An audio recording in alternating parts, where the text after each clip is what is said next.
Good morning. We're now on the record. It is 10 a.m. on September 18th, 2025. I'm Eric Blank, the Commission Chair, and this is a public comment hearing in proceeding number 25R-0309G. In this case, the Commission opened a notice of proposed rulemaking, or NOPR, on July 15th, 2025 to implement the legislative directive for the Commission to determine mass-based greenhouse gas emission reduction targets for the year 2035 for gas utility clean heat plants submitted under statute. The NOPR put forward a clean heat target for 2035 of 41%, consistent with joint recommendations from the Colorado Energy Office and the Air Pollution Control Division of the Colorado Department of Health and Environment. In addition to inviting public comments on the proposed 41% target for 2035, the Commission requested comments on the merits, only addressing the target for 2035 at this time, and sought comments on whether it should continue to limit to 5% the maximum amount of recovered methane resources that may be used to achieve the required emission reductions. Initial written comments were submitted in mid-August with the responses requested by September 12th. Today's hearing is another opportunity to provide comments in this rulemaking proceeding, and further written comments are also encouraged and accepted. With that, can my colleagues introduce themselves for the record, starting with Commissioner Gilman? Good morning. This is Commissioner Megan Gilman. Good morning. This is Commissioner Tom Plant. Thanks. In terms of logistics, this public comment hearing is being webcast on the internet and will always be live, including during any breaks.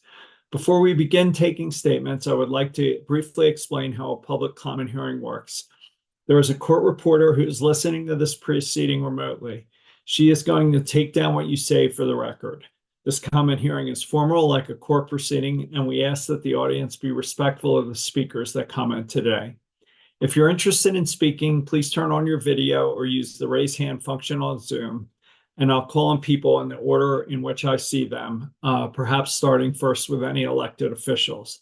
To allow time for everyone here to provide comment, I'd request that presenters try and limit their comments to roughly 3 minutes or so.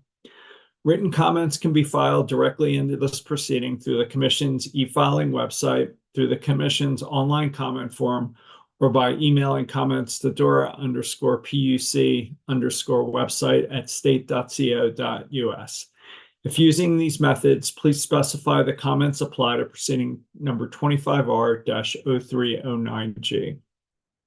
I'd also say that we're here to listen to new comments today, so if you've already filed written comments, there is no need to restate those today, as they are already on record. Once we're through with the new public comments, I'll provide entities that have already submitted written comments with an opportunity to offer anything additional, as well as open the floor for commissioner questions. And I just say, as always, I look forward to hearing the public comments. We don't have all the answers, which is why hearing from you is so important. And given that this is a rulemaking, you may get some clarifying questions from the commissioners. So before we jump into it, Commissioner Gilman, any comments, preliminary remarks you'd like to make? Yeah, thanks. Just wanted to appreciate the comments we've already received in writing, and appreciate you all for joining us today to offer your comments here and aiding us in setting these targets and the associated requirements under statute. So really appreciate it and look forward to hearing what you'll have to say. Commissioner Plant? Thank you, Mr. Chairman, and I would echo that. I really appreciate all the comments that we've received, and as you know, this is sort of the foundation of the clean heat plans, is where each of the companies are going to need to get to by certain dates. So this is really an important part of the process, and appreciate all of the participation, and look forward to hearing your comments. As do I. It's always one of the more enjoyable parts of this job. So with that, maybe I'll start with Mr. Woodruff from Pitkin County.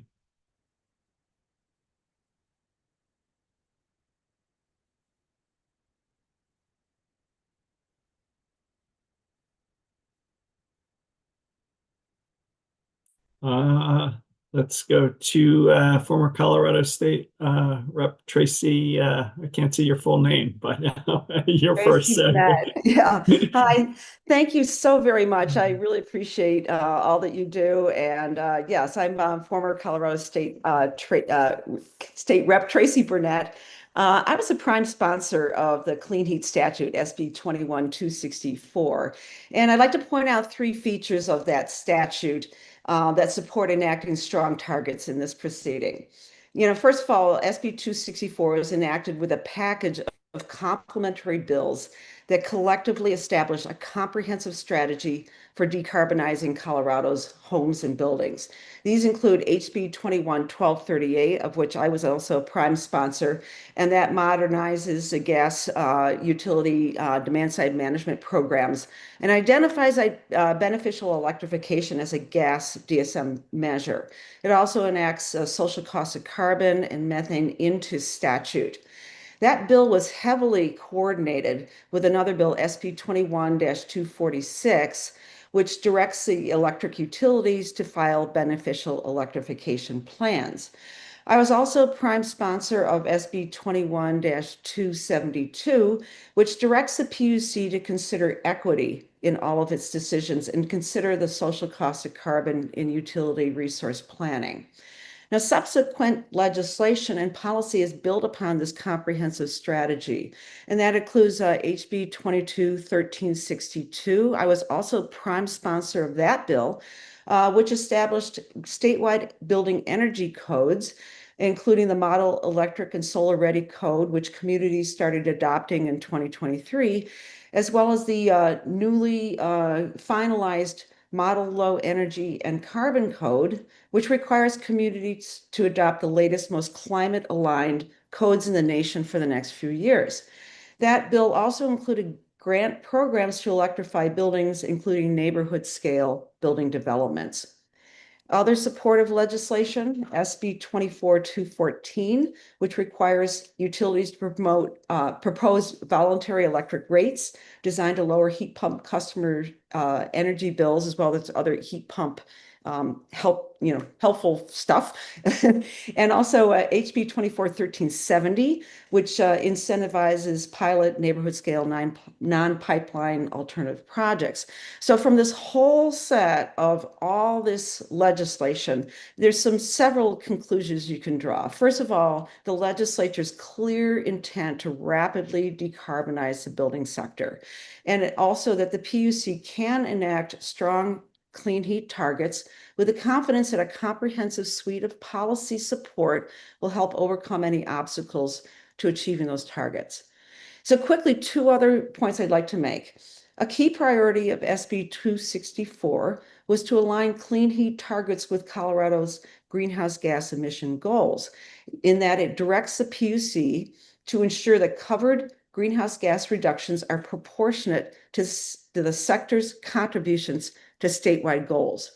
And finally, SB 264 directs the PUC to evaluate the costs of proposed clean heat plans in the litigated proceedings to approve those plans, rather than in the rulemakings to set clean heat targets that apply to all covered gas utilities. Now, in the SB 264, the bill references costs and cost effectiveness 66 times, but not one of those references appears in the section on clean heat targets and the process for enacting them. That is because the process for setting targets should focus on the alignment with what the science tells us is necessary to meet those statewide goals, not the specific costs that could vary substantially based on the details of those specific proposals. So with these three features in mind, in SB 264, the Clean Heat Statute, a whole host of bills designed to advance building decarbonization, aligning clean heat targets with Colorado's overall greenhouse gas emission reduction goals, and using science, not cost, as a basis for establishing those targets. I urge the PUC to enact strong clean heat targets, including at least a 55% emissions reduction by 2035. And I know we're not talking about 2050, but we got to make sure that the science is going to get us toward that 2050 goal of 100% reductions by 2050. And also a cap of no more than 5% recovered methane in all future clean heat plants. So thank you so very much for giving me the time to comment, and more power to you. I know you've got a really hard job. Thanks for joining us and for your comments. Commissioner Plant, did you have a question? Yeah, I did. And hello, Representative Burnett. It's good to see you again. And I appreciate you being here, because a lot of times what we're trying to do is determine legislative intent as we're, implementing these things. And a lot of times the implementation isn't specifically called out in the legislation, which is probably good. It gives us a little bit of flexibility of how we implement, but trying to understand the way that the legislature was thinking about this, and as the debate went on in the legislature, what some of the discussions were. There's a couple of things that I've been sort of grappling with as we're trying to set these 2035 targets. There's been a couple of different approaches, one of which is, looking at the 2050 zero target, and then basically how do you pick a linear path to try and get there, so that you have a sort of a gradual but linear and expected path to get from, point A to point B, and point B being zero. The other, and you referenced this in your comments, is the proportionality. One of the things that we don't have really is any kind of enforcement mechanism. So if the companies don't achieve the targets, we just kind of say, do better next time, I guess. And so as that happens, if those goals aren't achieved, obviously their proportion of those overall emissions increase. So then you start to have this sort of more of a hockey stick kind of a ramping sort of mechanism for setting those bases. And there's been some argument in the testimony that we should hold off on the dates beyond 2035 until we experience sort of what the actual application has been and how successful it has been.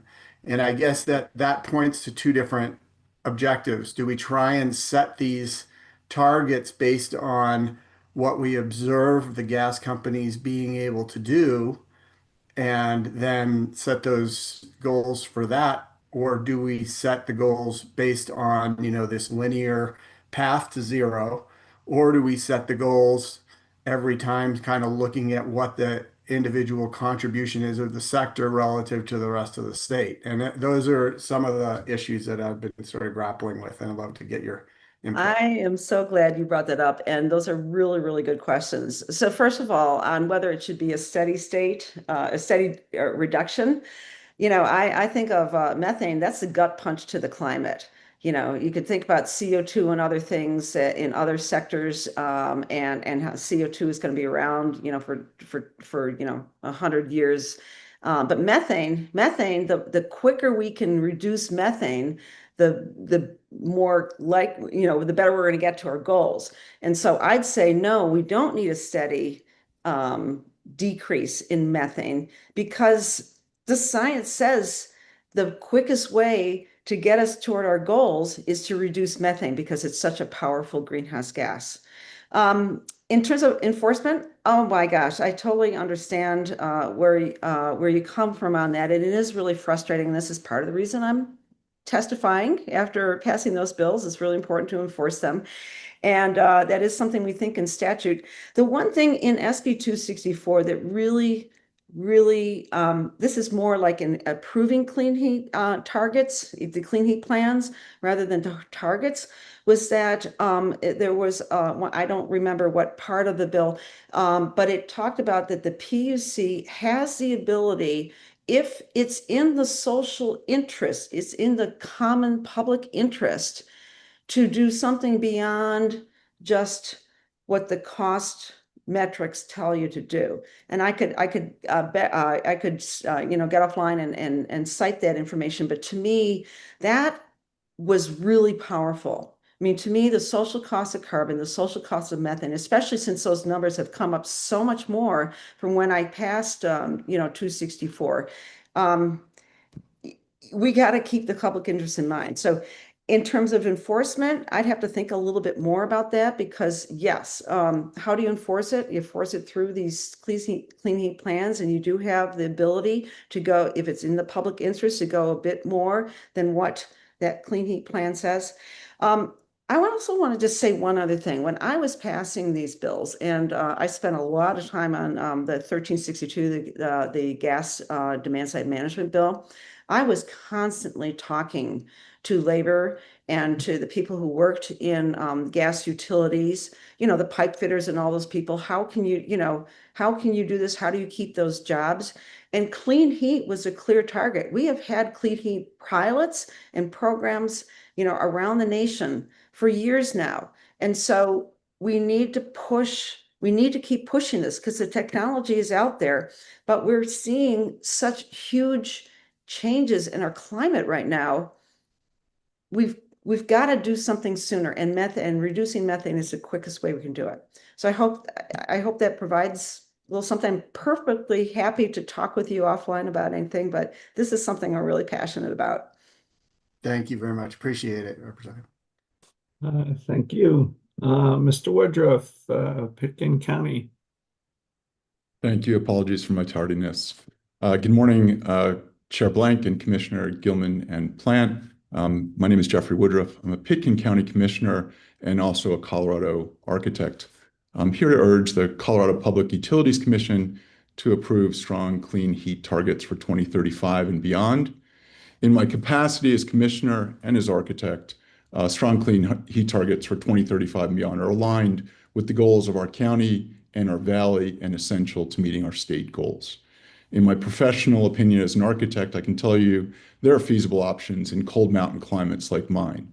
Strong targets for 2035 and beyond provide the utility clarity on their capital planning and investments and ensure Colorado's scientifically based, statutorily required emission reduction targets are being pursued with integrity.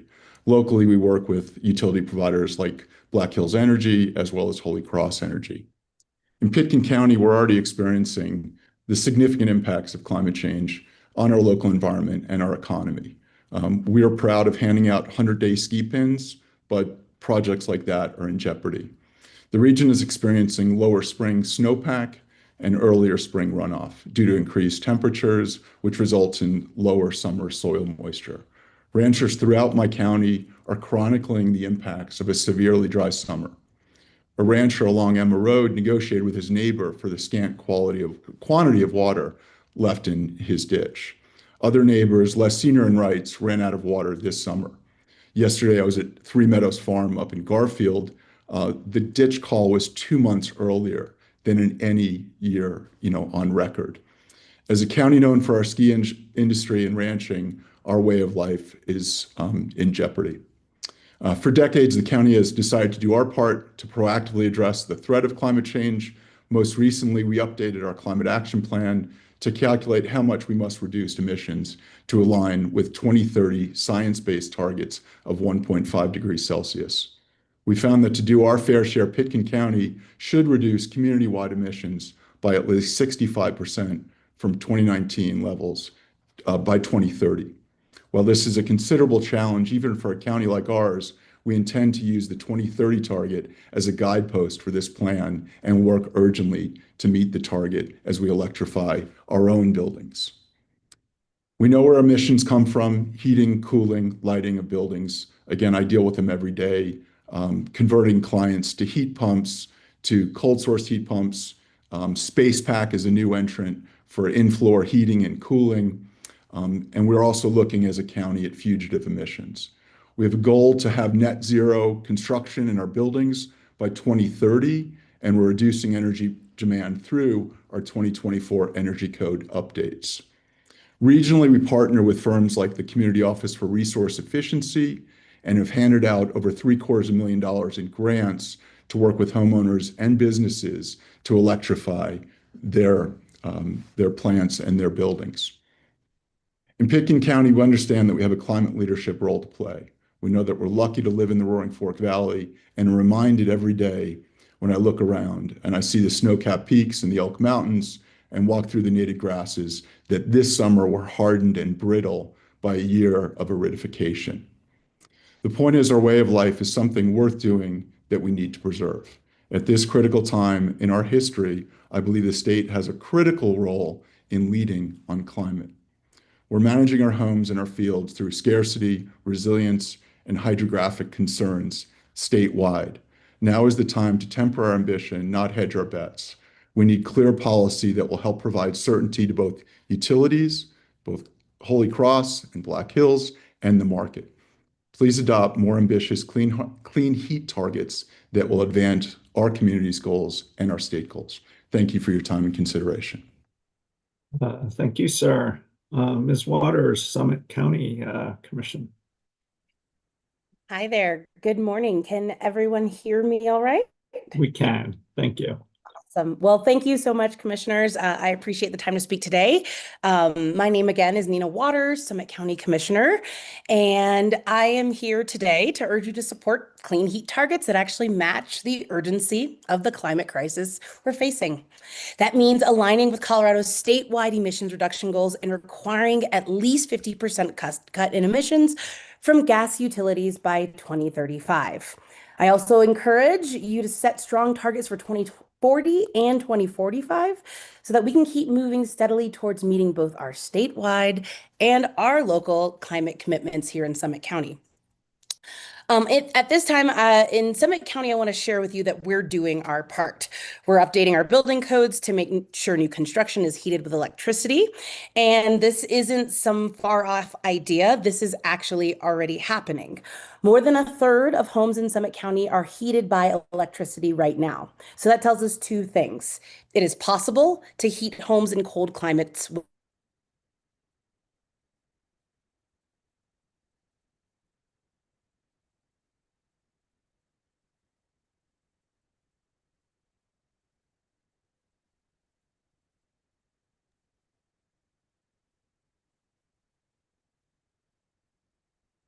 Did she freeze?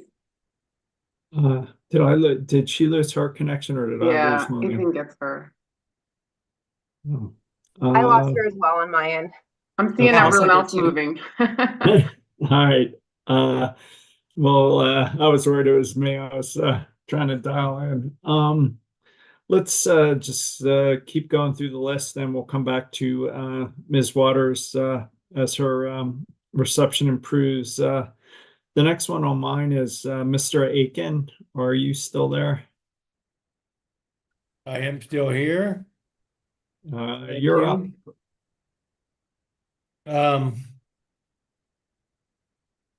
My name is Jeff Aiken. I am a Gilpin County Commissioner. Speaking on behalf of myself and not the VOCC. I've always had strong feelings for our climate. I'm here to support the adoption of strong clean heat targets for Colorado utilities. The burning of natural gas, methane, for heating our homes and buildings is not sustainable. It remains one of the most significant sources of pollution in our state. We must work to phase out methane heating rapidly to meet our state's climate goals. I'm asking this commission to set targets that require at least 50% reduction in methane emissions by 2035.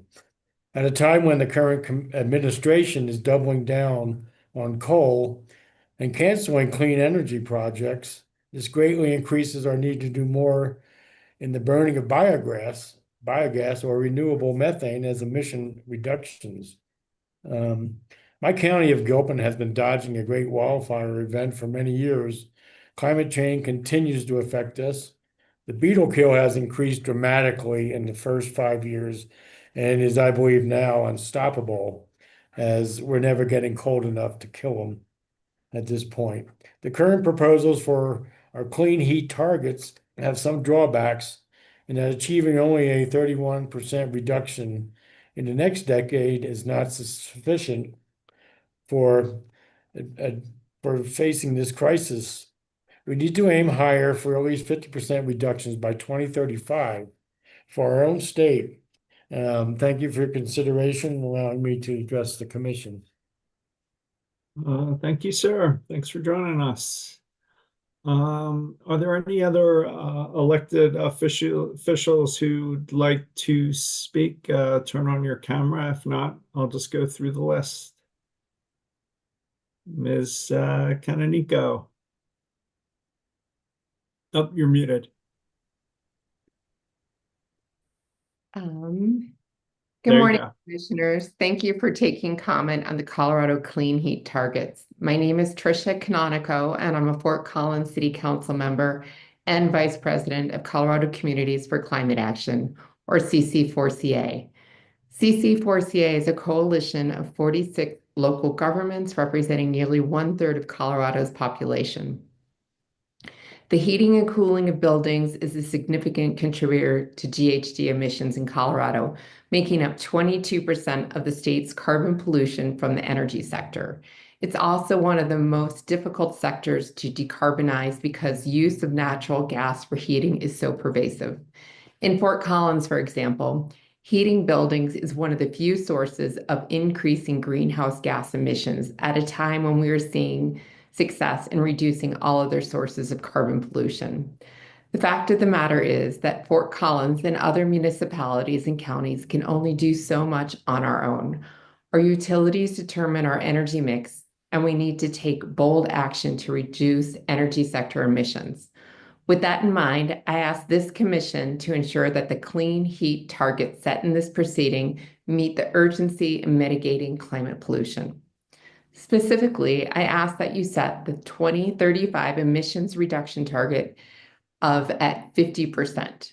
Proposals for less than this, 41 or even 31%, are simply not sufficient to respond to a crisis that is already devastating our state. Extreme heat, forest fires, increased drought, and reduced snowpack are just some of the effects of climate change that are affecting Coloradans in harmful and even deadly ways.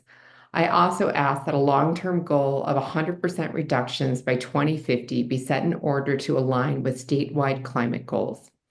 Additionally, use of recovered methane should be limited to 5% of the utilities' required reduction goals. Recovered methane is still methane. When burned, it produces the same emissions as geologically extracted methane. Burning recovered methane does prevent it from being released into the atmosphere as an extremely potent greenhouse gas. However, producers of recovered methane, like farms and landfills, are likely to claim those reductions toward their emission goals, meaning there is a high risk of double counting if utilities also consider it a means of reducing emissions.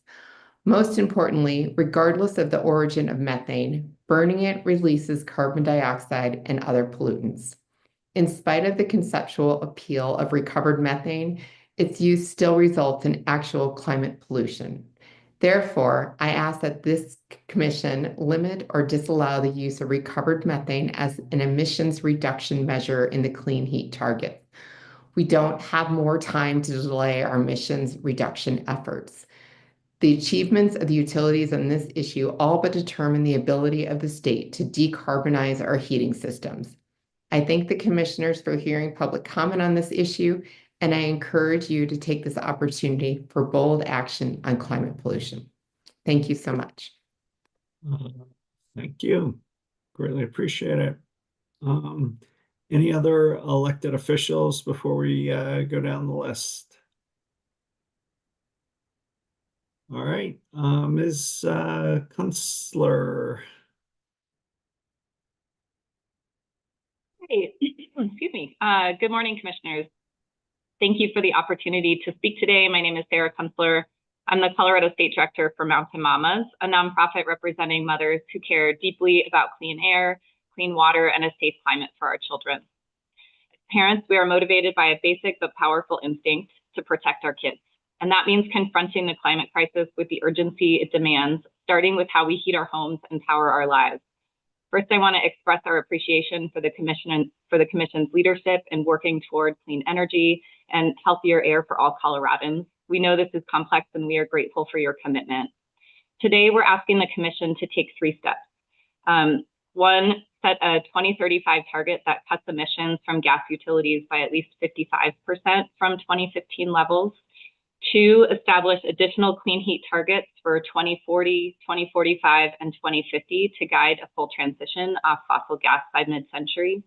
And 3, keep in place the current limit on how much recovered methane can count towards these reductions, ensuring it remains a small part of the overall strategy. Together, these parts will help ensure Colorado stays on track to meet its climate commitments. The impacts of climate change are no longer theoretical, they're personal. We see them in extreme heat, unhealthy air quality, wildfire smoke, and drought. These challenges are hitting families hard, especially children, and the risks are growing. Cleaning up the gas system is essential. Hitting the 2035 target will not only align with state goals, but it will also send a clear message that Colorado is serious about transitioning away from fossil fuels in a thoughtful and equitable way. Setting longer-term targets now will provide the certainty that communities and utilities need to plan ahead, innovate, and invest wisely. It helps prevent last-minute decisions that are more costly and less fair. Electric technologies like heat pumps and induction stoves can reduce pollution, lower energy bills, and make our homes safer, but families need more support to make the switch. Utilities should be doing more to help, especially for low and moderate income households.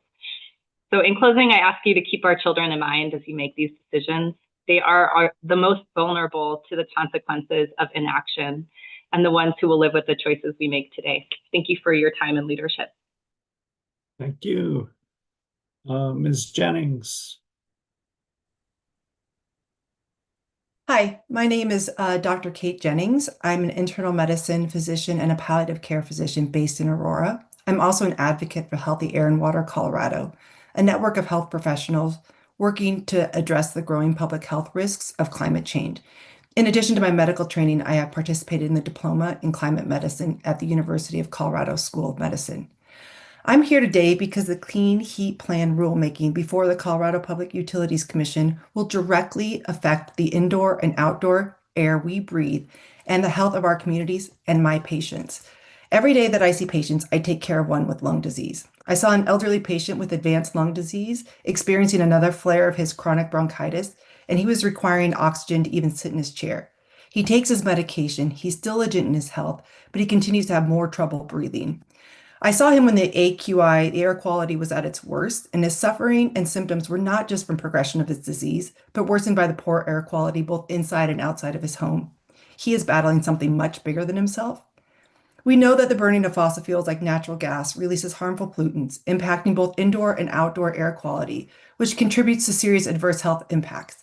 Specifically, the combustion of natural gas produces nitrogen oxide, which are harmful themselves and contribute to the formation of ground-level ozone, an air pollutant that further damages the respiratory system and leads to further lung disease.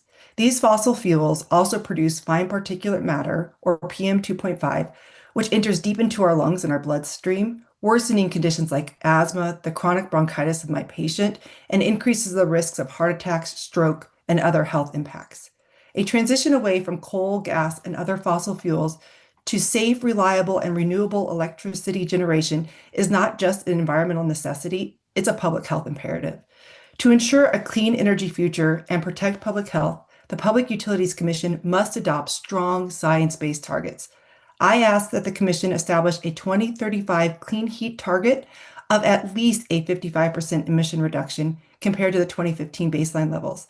This target is feasible using readily available technologies and is essential for meeting Colorado's statewide clean energy objectives. Further, the PUC must adopt clean heat targets for 2040, 2045, and 2050 that drive us towards zero gas utility emissions by 2050 and align with statewide decarbonization goals. Additionally, the PUC must continue to cap emission reductions from recovered methane at 5% of the total reductions in 2035 and beyond. Recovered methane is an expensive and limited resource, and its use still creates harmful pollution. focusing on beneficial electrification is more cost-effective, cleaner, and a healthier path to significant emission reduction. The health and well-being of all Colorado depends on these decisions. We must act with urgency, and we must act now. Thank you so much. Thank you. Ms. Guevara. Mr. Hello, good morning, commissioners, and thank you for the opportunity to comment. My name is Julian Guevara, and I live and work in Colorado as a community organizer with Mi Familia en Acción. I work alongside Latino, immigrant, and working class families across the state, communities who are too often left breathing polluted air while facing the worst impacts of climate change.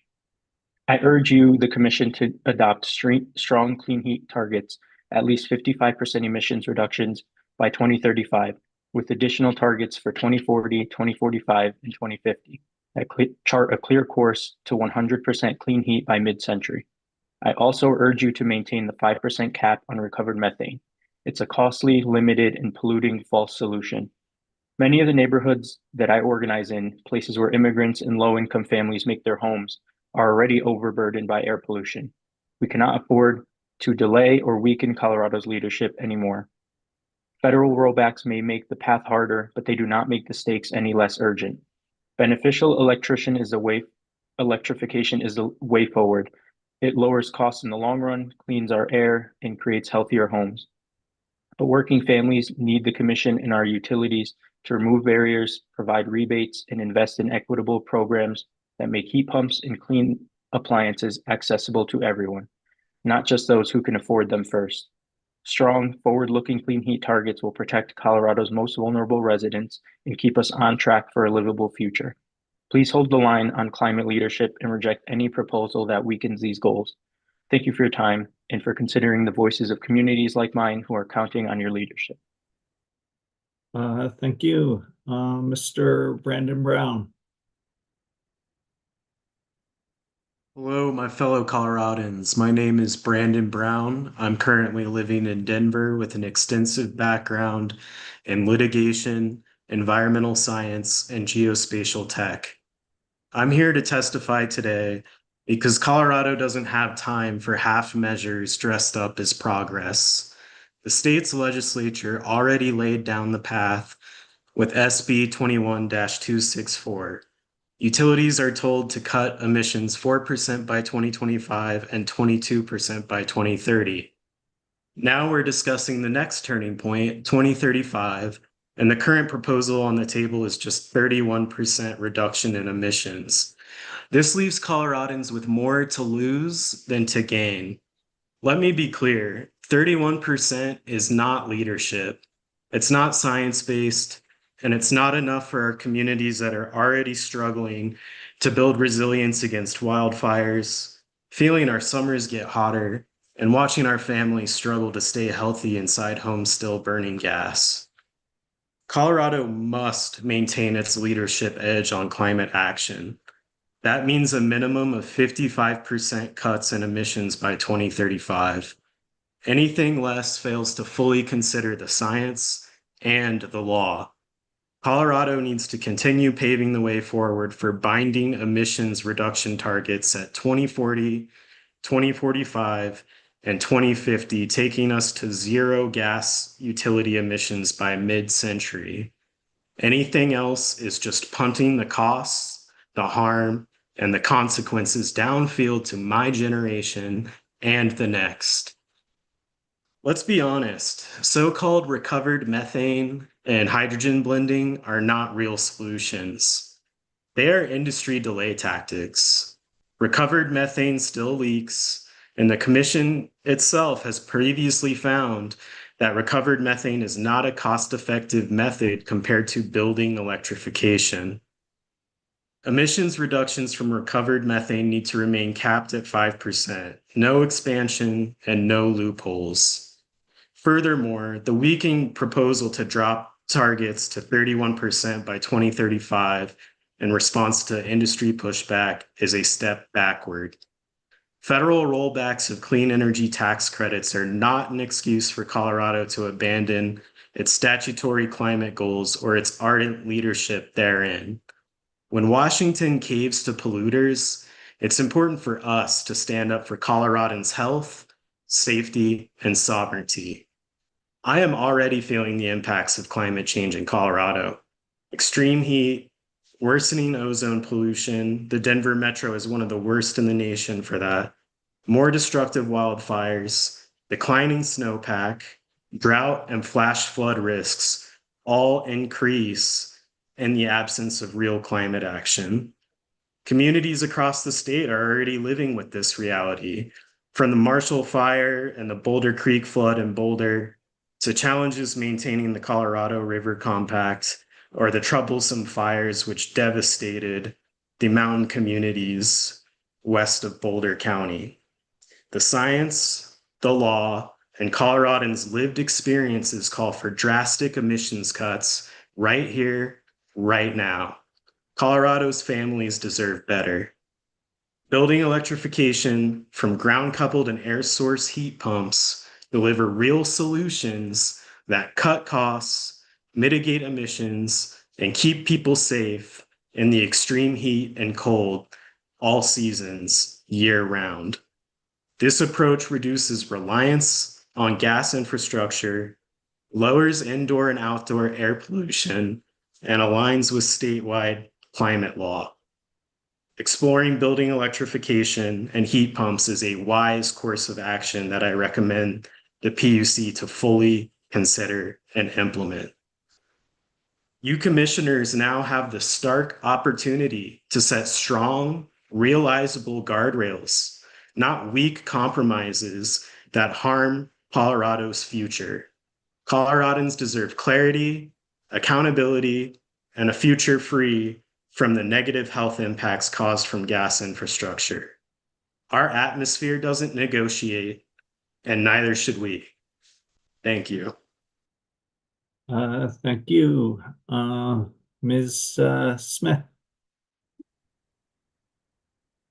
Thank you. Thank you, commissioners, for being here and for listening to our comments. My name is Elizabeth Smith. I'm a resident of Wheat Ridge, Colorado. I've lived in Colorado for 44 years, and I have asthma, and I'm an XL customer. I also grow fruits and vegetables on my 1-acre plot here. Lots of fruits, lots of vegetables, trees, all that stuff. I have difficulty breathing, and I get really, really tired on high pollution days. It really affects me. My chest is tight. It's just awful, and it's getting worse. Plus, I have to stay inside, and even staying inside doesn't really work for lessening the symptoms that I have. It's better, but it's not great. As it gets hotter and drier, and as the weather becomes more unpredictable, it's harder to grow the fruit and vegetables that I just love to grow and share.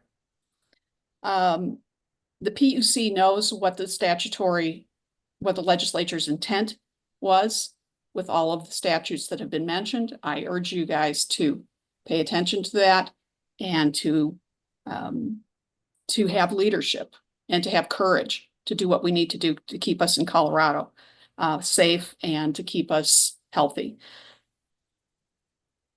I want the PUC to adopt strong standards so that Colorado will hit its 2035 clean heat target of 55%. I want a reduction in emissions from Colorado gas utilities, and as other speakers have mentioned, this is possible with the technology that we have.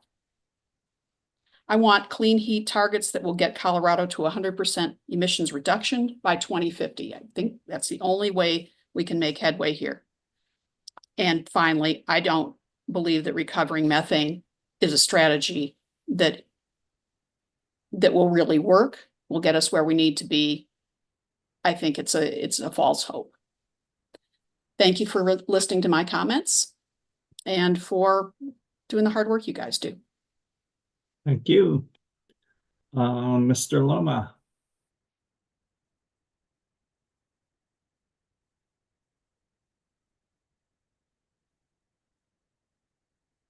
Good afternoon, commissioners. My name is Brian Loma. I am on the advisory board and a member of Good Business Colorado, owner operator of Cut the Plastic Environmental Mitigation Solutions, and I am the hazardous materials and waste diversion advocate for Green Latinos Colorado. In all the work I do as a resident, business owner, and advocate in the state of Colorado, fighting greenhouse gas emissions in all communities has been an extremely important part of my work. It is for this reason that I have taken the time out of my day to sit here and listen to all these wonderful comments that are being made. I'm extremely grateful for our electeds also coming into this space to talk about these issues. In the last 2 weeks, the state of Colorado has had a variety of opportunities to focus on mandates to reduce our greenhouse gas emissions in a variety of sectors. Just on Monday, Denver City Council voted to move forward with citizen requests in the Waste No More ballot measure to bring recycling and compost diversion to all commercial locations where commercial services are being provided. It is extremely important that each individual, and not just the individual resident, but the individual business, the individual commercial operation has a place to do its part. It is even more important that the larger the organization, the larger the responsibility lies on these groups. And so when we talk about our utilities, investing in sustainable infrastructure, representing wind, solar, battery charging operations, getting away from renewable natural gas capturing anaerobic digestion and methane or other production methodologies, because at the end of the day, they're not clean.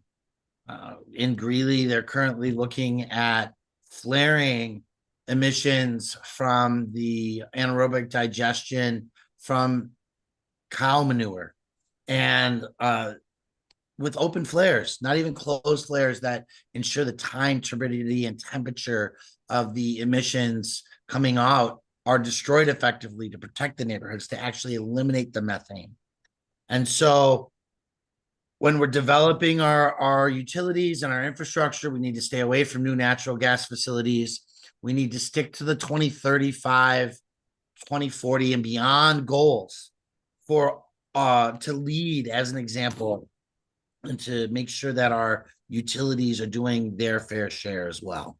I thank you for your time, your attention to these matters, and for your diligence in supporting stringent regulations to protect all Colorado families. Thank you. Thank you, sir. Mr. Toom. Hi there. Ms. Toom. Happens all the time. Good morning, Chair Blank and Commissioners Gilman and Plant. I'm Colin Tom, Climate and Health Strategist in the Office of Sustainability, Climate Action, Resilience at Boulder County. Boulder County supports policies that promote energy efficient building and ensure utilities effectively promote and employ equitable, beneficial electrification. I'm here today to urge the Commission to establish clean heat targets that maintain the ambition set by SB 21-264, especially with the withdrawal of federal support and leadership. Boulder County has been ground zero for the immediate effects of climate change, including the devastating 2021 Marshall Fire, and we and our residents bear those costs, not just of the more than 1,000 homes destroyed, but the increasing costs of living with the constant threat of disaster alongside costly or denied insurance. Boulder County has committed to reducing countywide emissions 80% from 2021 levels by 2030 and achieving carbon neutrality by 2035. Building energy use accounts for 64% of our greenhouse gas emissions, with 23% for natural gas use in buildings, the single largest source of fossil fuel end use in the county. Boulder County has supported the adoption of consistent electric preferred new building codes through a regional code cohort. For existing buildings, we have provided incentives and advising to building owners and occupants to reduce gas emissions for decades through Partners for a Clean Environment on the business side and Energy Smart on the residential side. Especially in their early years, these county services were key to the uptake of demand-side management incentives for our utilities. We continue to evolve PACE and Energy Smart to further drive electrification, especially for income-qualified residents and business owners. And we were co-writers of the nearly $200 million EPA grant that expands equitable electrification services to the entire DRCOG planning region.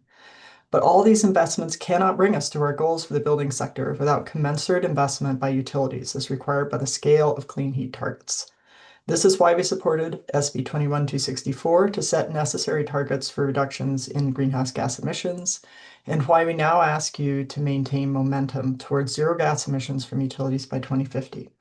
We understand that federal retraction of IRA funding has introduced difficulty and uncertainty, but this is exactly why we need state and utility action to secure our goals. We are troubled to see these goals slipping in successive petitions, and we urge the Commission to set a 2035 clean heat target of at least 50% reductions over 2015 emission levels by 2035 with 5-year milestone targets along the trajectory to zero emissions by 2050.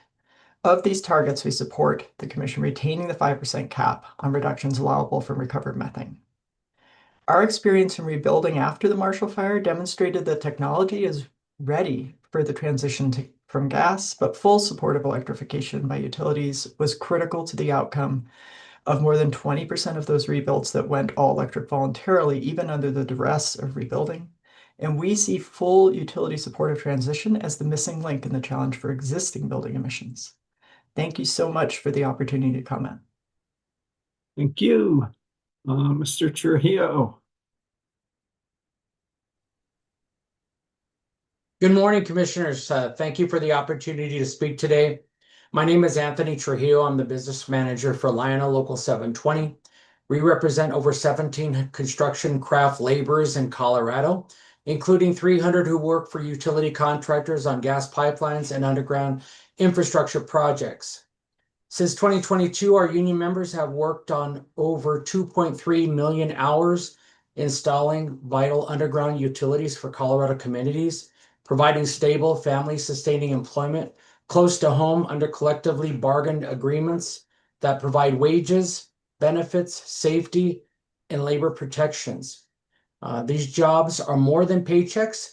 They're a critical pathway to the middle class for Colorado's blue-collar workforce, supporting families with portable family health insurance, dignified retirement benefits, and registered apprenticeship programs that allow workers to earn while they learn.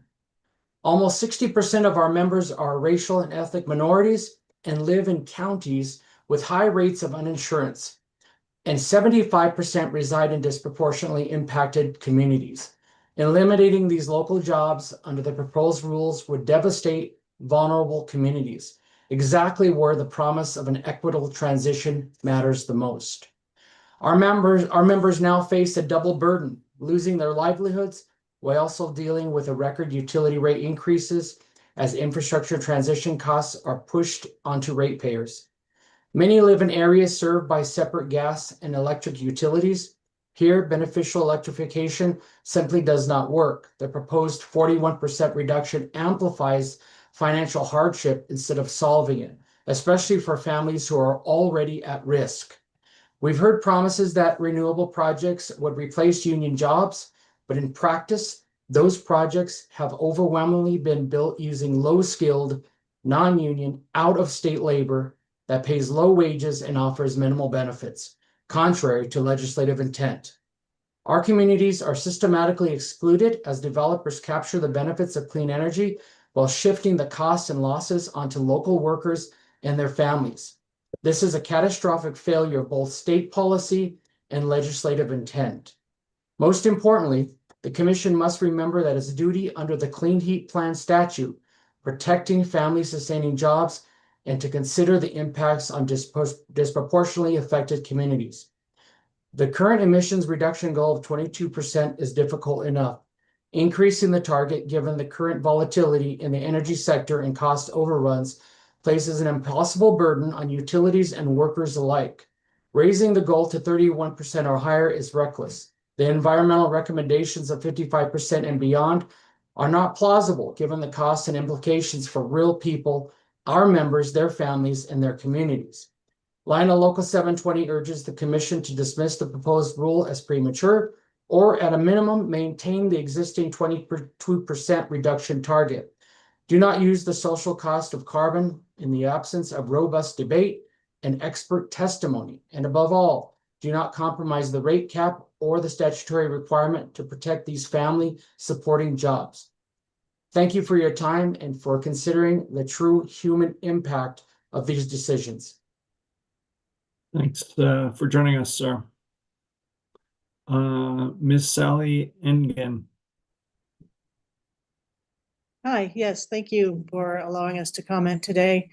I am not near as eloquent as the rest of the speakers. I'm not thoroughly educated in all of this, but I know what's right and I know what is wrong.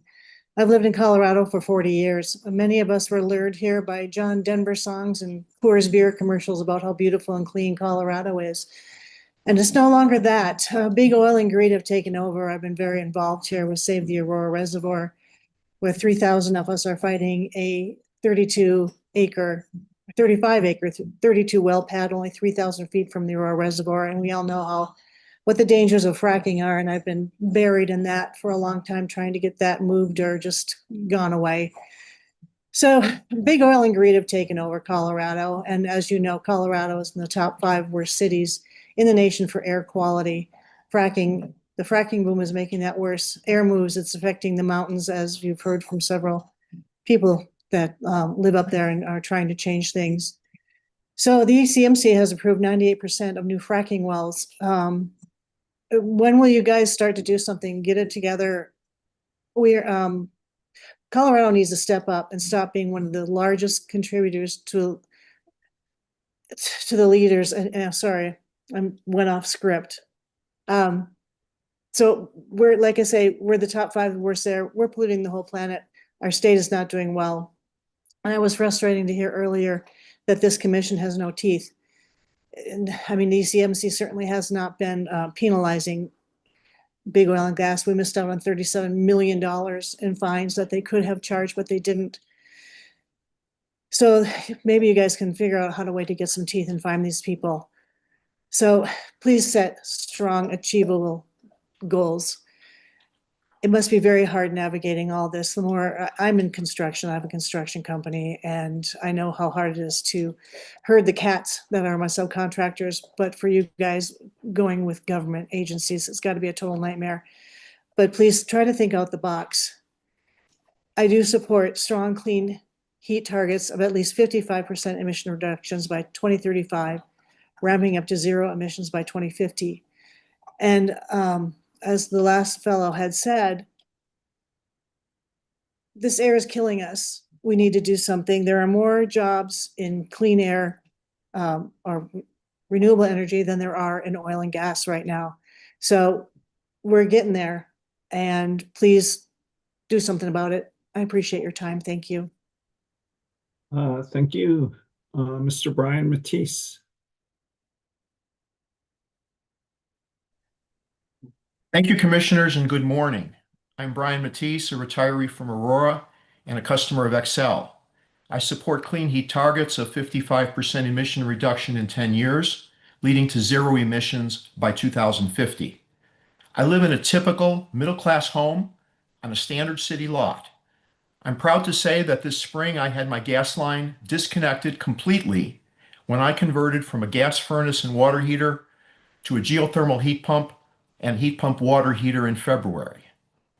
The technology to make these changes is available right now. It's affordable and reliable. For years, I relied on gas to heat my home and water, believing it was the only practical choice. But geothermal heat pumps and water heaters have now advanced by leaps and bounds in technology. They're efficient, powerful, and they work during our cold Colorado winters.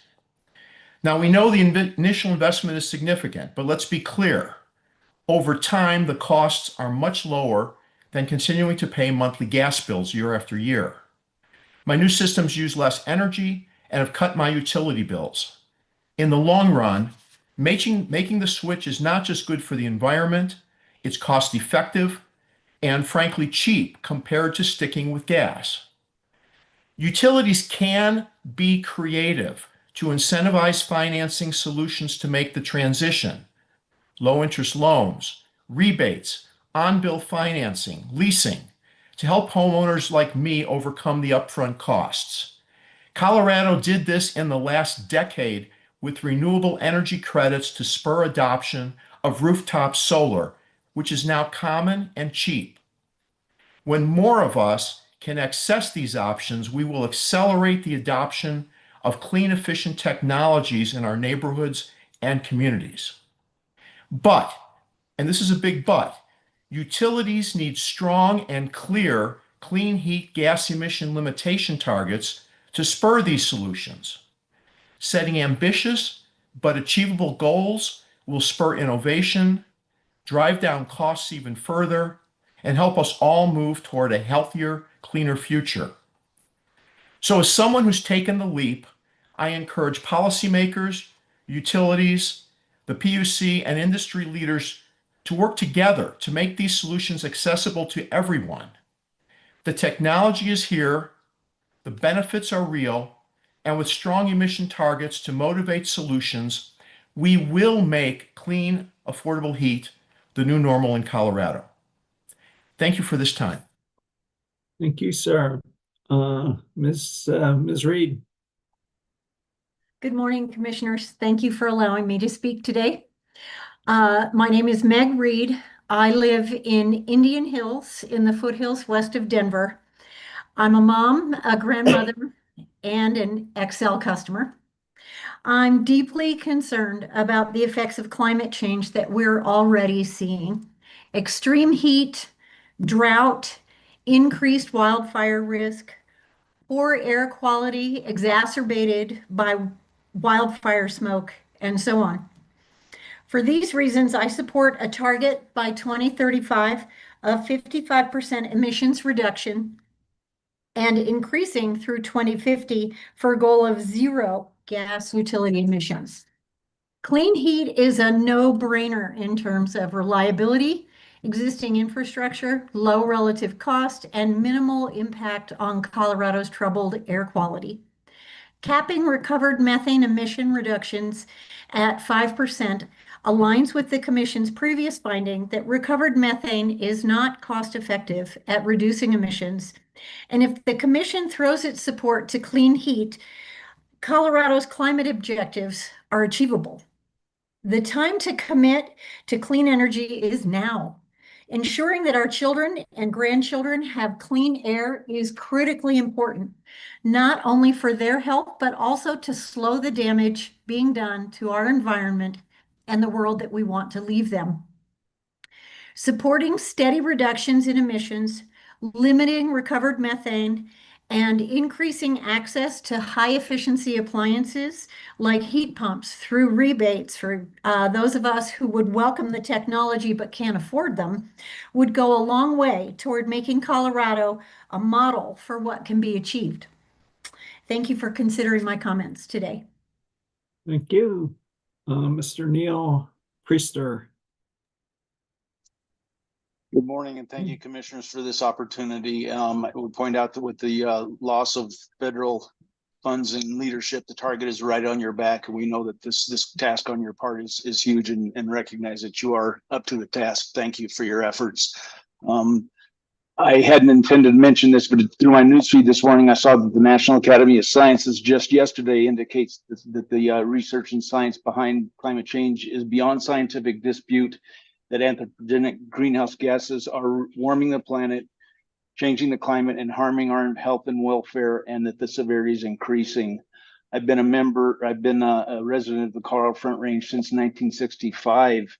I served for 10 years on a volunteer fire department and was first responder and wildland fire certified.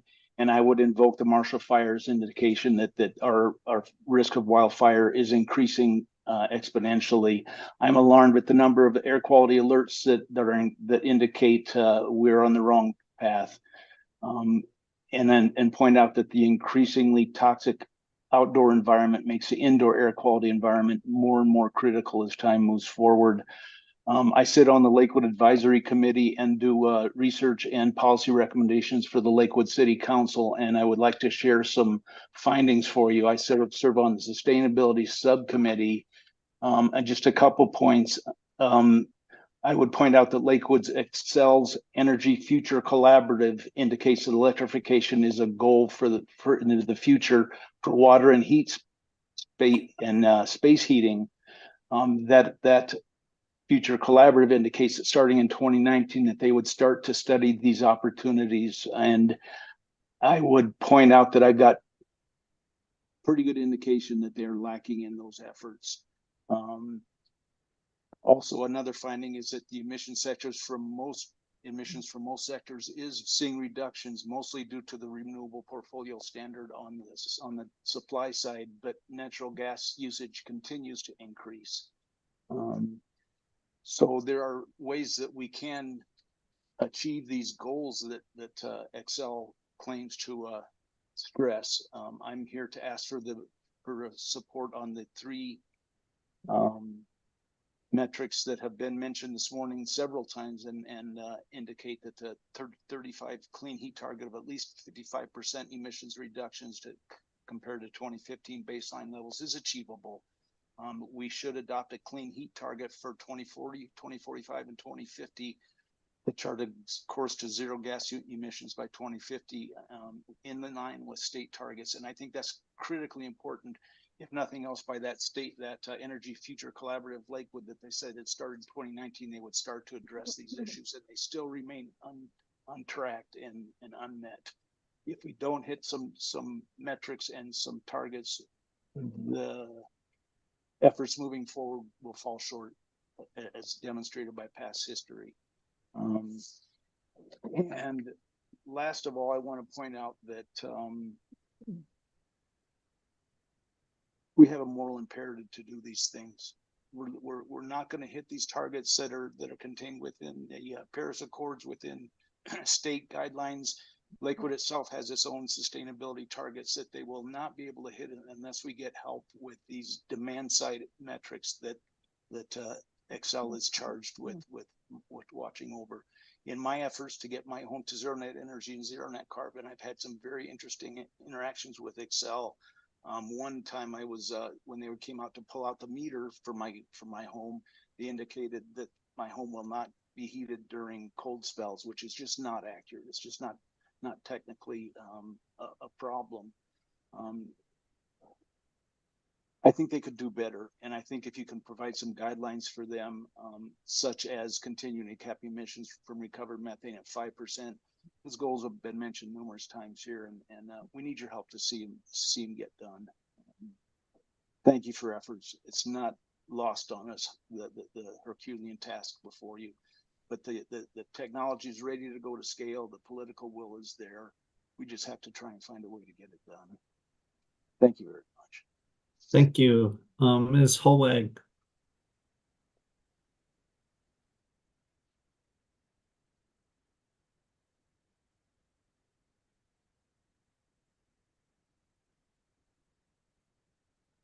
Thank you. My name is Karen Holweg, and I've lived in the Denver metro area since the 1970s, and I'm participating in these proceedings as a longtime resident, an Excel customer, and a retired teacher. I strongly support strong clean heat targets, including methane, and urge you to set the ambitious targets for 2035, 40, 45, that will enable us to get to zero emissions through the clean heat plans by 2050. I have followed the PUC's actions for decades and applaud the work you've done over the years that have enabled Colorado to make clean air progress. I encourage you to set especially strong targets now for two reasons.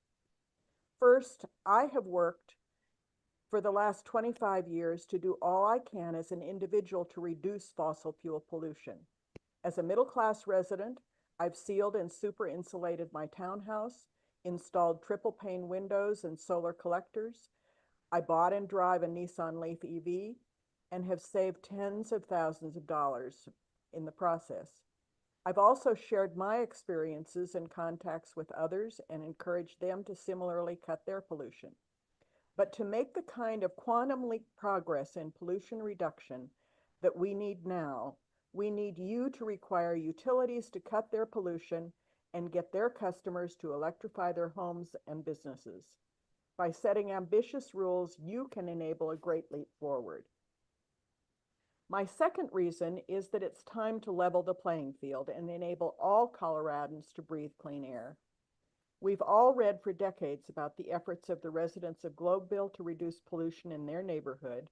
And a few weeks ago, Google directed me on a route that went through the Globeville neighborhood. For the first time, the struggles that this community has been waging became real to me. Breathing fouled air is neither pleasant nor healthy. You have the rulemaking authority to require our gas utilities to all change the way they operate and reduce pollutants on a step-by-step basis, year by year. Only with a pre-planned sequence of reductions can utilities plan for and achieve reduction targets. Please decide on an equitable, stringent set of targets for 2035, 40, 45, and 50 to enable all utilities to meet our goals and all Coloradans to breathe easier and to reduce climate change impacts. Thank you for listening. Thank you. Ms. Celeste School.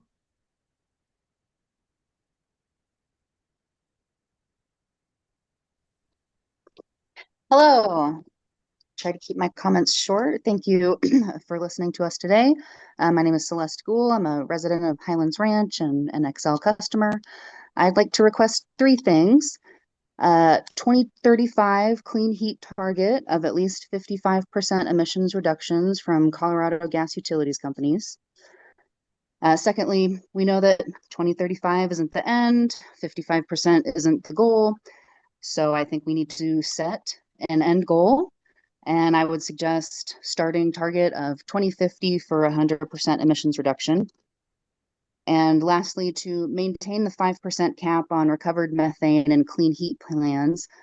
Recovered methane is a false climate solution that's too often pushed for the purpose of profit instead of the purpose of public safety, health, and fiscal responsibility. This is all common sense, especially with, I'm sure, the information and statistics that you have access to. We cannot keep sacrificing our health, our climate, and our taxpayer dollars to the oil and gas company. The consequences and the cost are too high. Please listen to the community that you were put in this position to serve. Thank you for your time. Thank you. Ms. Velma Campbell.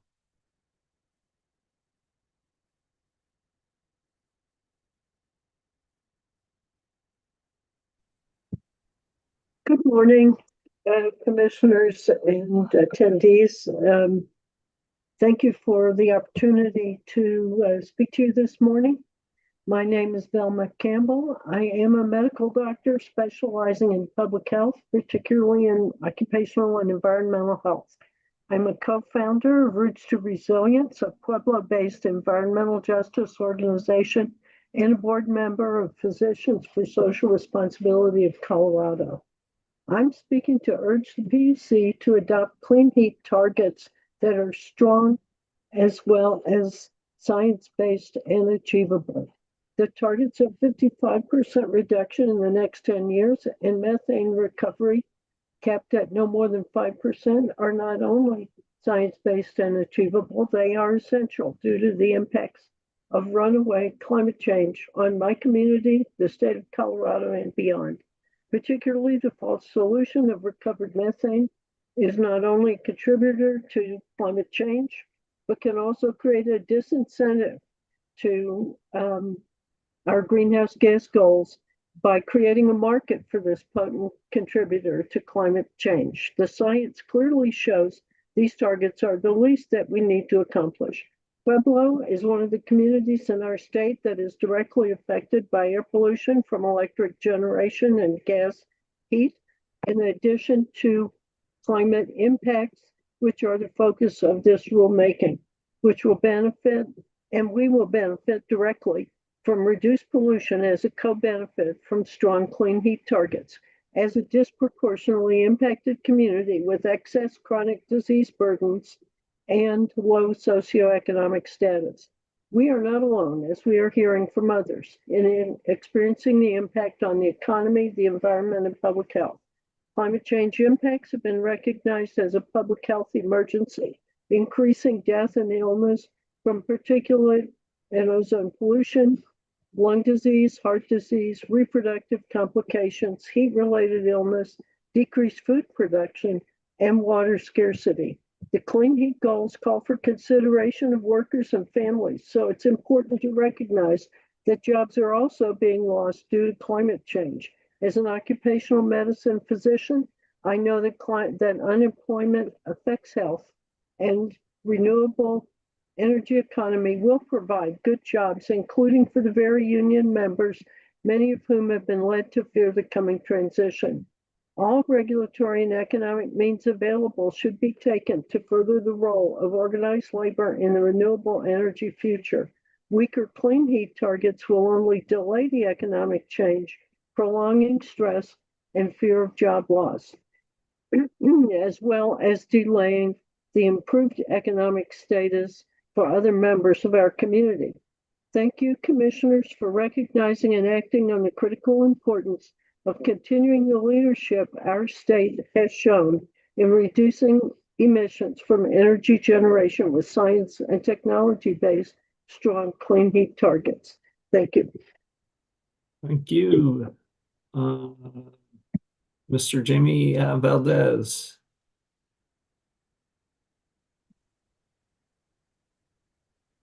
Good morning, commissioners. Can you hear me? We can. Great. Thank you. My name is Jamie Valdez, and I'm the Colorado Transportation and Energy Policy Program Advocate with Green Latinos.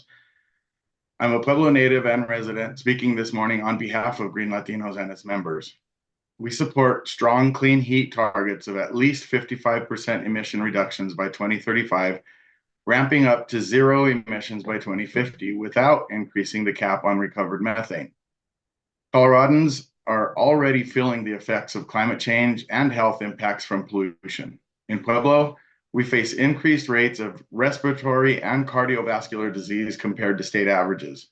We need clean heat targets that keep Colorado on track to meet its statewide decarbonization requirements, including net zero emissions by 2050.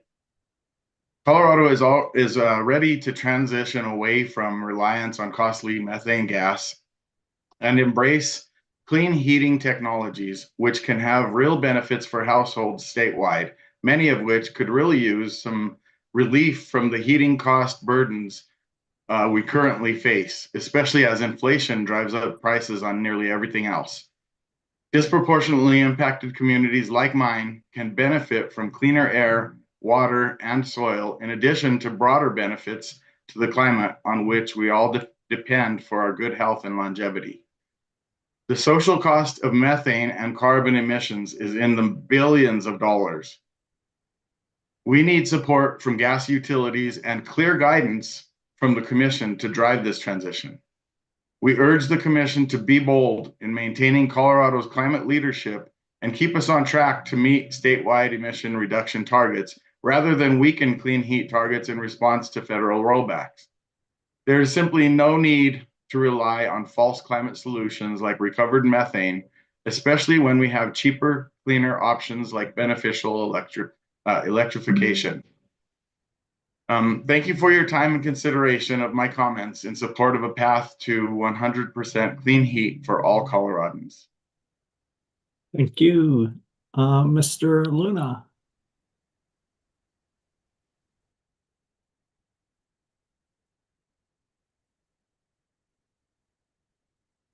Hi there. Good morning, commissioners, and thank you for the opportunity to comment. Sorry. My name is Cristo Luna, and I live in Commerce City. I've been a Colorado resident for 8 years, and I'm the Deputy State Director for Mi Familia en Acción here in Colorado. I support strong heat targets of at least 55% emission, reduced by 2035, ramping up to zero emissions by 2050, while keeping the 5% cap on recovered methane. Coloradans like me already experience the harmful changes of climate and air pollution from burning methane gas in our homes and communities. In Commerce City, families are already carrying a heavy pollution burden. We see the health impacts like asthma and other respiratory problems, as well as rising energy bills that make life harder. The strong, clean heat targets are a chance to move away from polluting gas toward healthier, more affordable solutions like electric heat pumps. Weakening the targets by just 31% by 2035 will put Colorado's climate goals out of reach and send us backwards. Federal rollbacks are no excuse to weaken our commitments. In fact, this is the moment for Colorado to lead and take charge. Finally, I urge the Commission not to rely more on recovered methane. It is costly, limited, and still polluting, while electrification is cleaner, cheaper, and provides real health benefits for our communities. Please adopt strong heat clean targets that align with our statewide climate goals and ensure a safe, equitable transition to clean heat energy for all Coloradans. Thank you all so much for allowing me to comment. I appreciate you. Thank you. Appreciate you. Ms. Diane Rowe. Hello, commissioners. Thank you for the opportunity to comment. My name is Diane Ryu, and I'm a resident in Louisville, Colorado.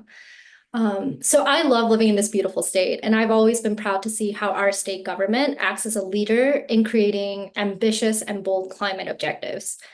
As many have already stated, Coloradans are already feeling the effects of climate change today. Checking the air quality index before going outside has already become routine for me and is the norm for many other Coloradans. Seeing our state government proposing ways to improve our air quality by creating policies to reduce emissions makes me feel encouraged that we're not just sitting on our hands and accepting there's nothing we can do about the impact of climate change. So seeing the Colorado Energy Office weaken its proposed clean heat targets in response to federal rollbacks and pressures from Xcel, it's something I find incredibly demotivating, especially in a time where it feels like our public lands are under threat and environmental standards and protections are being stripped away.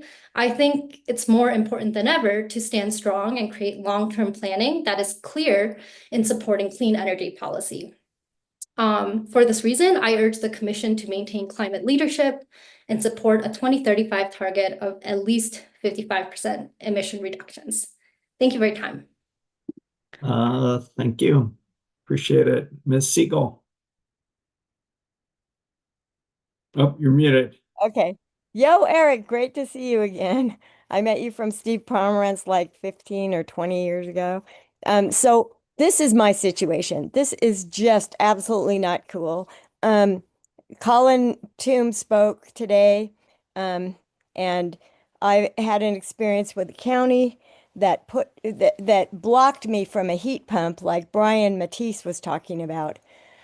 And this is just so not okay. I was gaslighted from the county, from Boulder County, on my retrofit, which was, I had a retrofit 10 years ago with Energy Smart, or I started to have a retrofit, but I got so disheartened from my experience that it turned me away from doing a retrofit.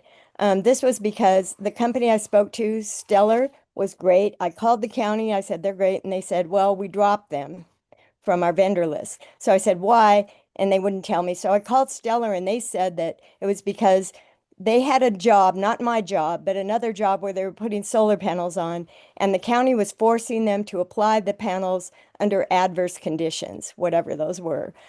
So my heart just dropped. I'd spent all this time for nothing. I bagged the whole thing, and that was 10 years ago. And then come 10 years, and I get a $55,000 a retrofit for that's, for low income, and they blackballed me from my whole project. They even put me up in a hotel in North Boulder when I had a guy from Munich staying in my house, and they let him stay here from the business school at CU. And I couldn't even stay in the bedrooms in my house. And they did this thing in 4 days, and they completely botched everything because I wasn't included. And I know what I'm going to do. I'm going to get a geothermal heat pump long term. Meantime, I live at 54 degrees all winter and 45 up in my bedroom. And so I actually live, Eric, in Colorado the way people should live here, I'm cold. I'm in the summer, this time of year, I just get shaky thinking how cold I'm going to be, you know? So, and this is my passion. My kid's dad wanted abortions. Then he fought me for custody. And so I'm responsible to those kids. And I've got one grandkid, and that means I could have many more, I hope. And I hope that, I haven't had a cup of coffee in 40 years, except for Capital One when they give me a free ticket. But this is because I'm passionate about this. Everything is for my kids for climate change. This is a primal need of mine. So I'm serious about this. And this retrofit on my place, like, for example, I had all these plans for my attic space because I wanted solar. I have to have solar. I needed a roof for 15 years to start with. And I want solar, but I need a new roof. So I have to pop up my attic space for storage. Instead, they stuck a air handler in there, a 30% less effective than, and it was probably cost them than a mini split. And it probably cost them $30,000, $35,000 to put it in there on the floor joists in an unconditioned space and with the big, thick, insulation on the ducts and everything, and holes in my walls. They put in a air source heat pump hot water heater, which is great, but they tore down my living room wall to put in a sliding door, and that stuff is still all over my house. It's all disrupted my house. I have someone coming to look in to move in to my space. And how can I do this? It's been a year, almost a year since this happened to me. And, in all good faith, I want to do the right thing. But those mini splits, would have kept me warm enough that I don't have to hibernate all winter until I can get my ground loop heat pump. And that's my dream. And I have the money, but I'm not gonna do my money until I'm doing it my way. And I'm up in edge. I don't know what's gonna happen. Supposedly they're gonna fix this problem. They put a mini split in my dining room, which I don't use. Of course I won't turn it on. And that hot water heater makes a big loud noise, and I knew that was going to be a problem. There was other space it could have been in isolated because it has to have the air circulating. It embeds the warm air. Effectively, my air source hot water heater is a gas hot water heater because I have a gas furnace, So it's kind of interesting the way all these things work. But I've thought about this a lot, and I'm very dedicated, and I feel like I'm being blocked from doing what I know needs to be done. District heating, and maybe it's better that I'm somehow delayed because then I'll be able to do the geothermal in a district way for cheaper because to bring those drill bits out is a big deal, and if you can do it for a few neighbors at a time. One guy has one across the street. I'm at Dewey and 6th in Boulder. So whatever you need to do, Eric, do it. I plead you. I'm just trying to survive climate catastrophe, and I'm doing the best I can. I don't know where my minutes are. Do you know? If you could wrap up, that'd be great. Okay, tough deal here. Yeah. They put also, get this, Mitsubishi Hyperheat, a huge one, a 3-ton. And they did this in all good faith, okay? They did a good job. Jonathan Cohen with sustainability in Boulder cannot argue that to fix my thing. Now he's got some other people fixing it because he did a good job, but they didn't do my job. And they put this thing on the side of my house that blocks my side yard setback. And when we have a fire, I'm not going to be able to protect my house because 311 Mapleton is on that WUI interface. And all these people with oxygen tents are going to be coming one way out. And I'm going to be here trying with a hose to hose down my house in the big fire. So that's disturbing. And they could have put it on the other side of the house, on the west side.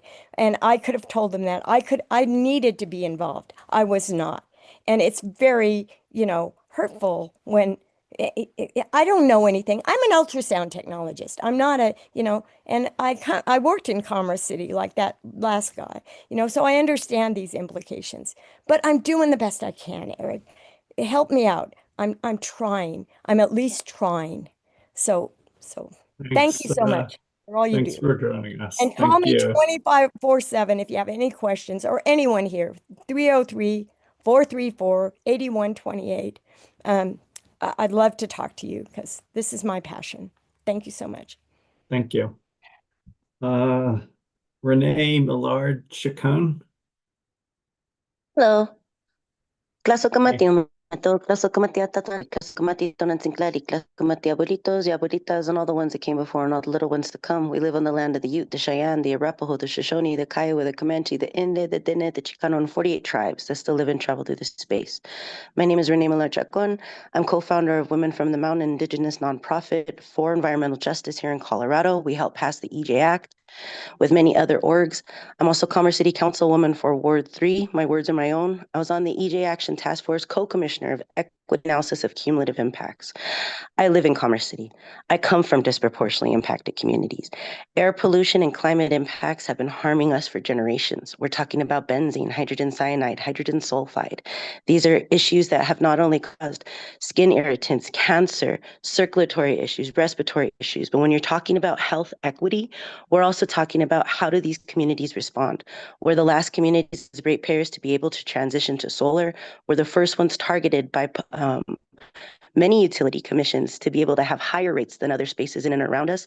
And we are the disproportionately impacted community that we've had to define by understanding environmental racism. That is the only reason that I've actually had to be on council.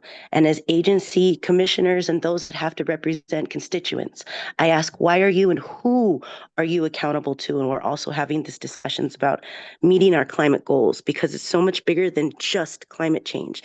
This is human lives and human impacts that we're really discussing. Oftentimes, we're dealing with predatory industries that are pushing unsafe human health equity out of the equation. And right now, Excel's proposal of only 31% reduction is insulting. When we brought the EJ Act, it actually freezes our ability to be able to even hit our 2035 targets, much less our 2040 and our 2050. And now with federal rollbacks, disproportionately impacted communities are feeling this even worse, and we don't know when we will get any reprieve. That's why we come here to discuss this with you. Meeting our climate goals of 2035 climate goals aligns finally gas and utility emissions statewide to be able to finally meet statutory law targets that impacts human lives like my constituents I hear from every day. It also establishes goals to equitably transition away from our reliance on gas. And it also finally brings in the discussion of what is actually clean energy. Using methane again and recovered methane is not going to help. We need to electrify, and we especially need to electrify in communities like mine, where they need to transition first because we are the most vulnerable. We should be having discussions of workforce development. How can we bring in more community members to transition first? And we can't even get to those discussions until we have utilities on board. And unfortunately, we have to force those utilities to be on board. That's why we need you at the PUC to be accountable to constituents like mine and bring in equity analysis of cumulative impacts of health equity, like my constituents who have to survive this every day. I ask you not as a council member, but as a mother. This is also something we need to look out for the next 7 generations. My community now, I can't even talk about education, about electricity, and my husband works in solar. I can't even bring in initiatives to be able to bring incentives to the utility commissions more than just Excel, because we're fighting back and forth with unions. I am tired as an environmental justice representative constantly coming and testifying, and little to no change happens, or we're fighting tooth and nail just to finally meet the percentage that we need to reduce our emissions. So as a human being, I ask that you hear all the voices that have testified before me, and that you understand that we have to run for elected office as disproportionately impacted community members just to be heard. And that when we're asking for the reductions, it's really the impact on health and lives, not just on profits, that need to matter more. So I thank you very much for listening. I ask that you understand the generations that are going to be impacted. And if you need to reach for anything or understand where the EJ Act can finally bring in health equity, please reach out. I thank you for all your work, and I hope you have a good day. Thanks for joining us. Greatly appreciated. Heidi Leithwood.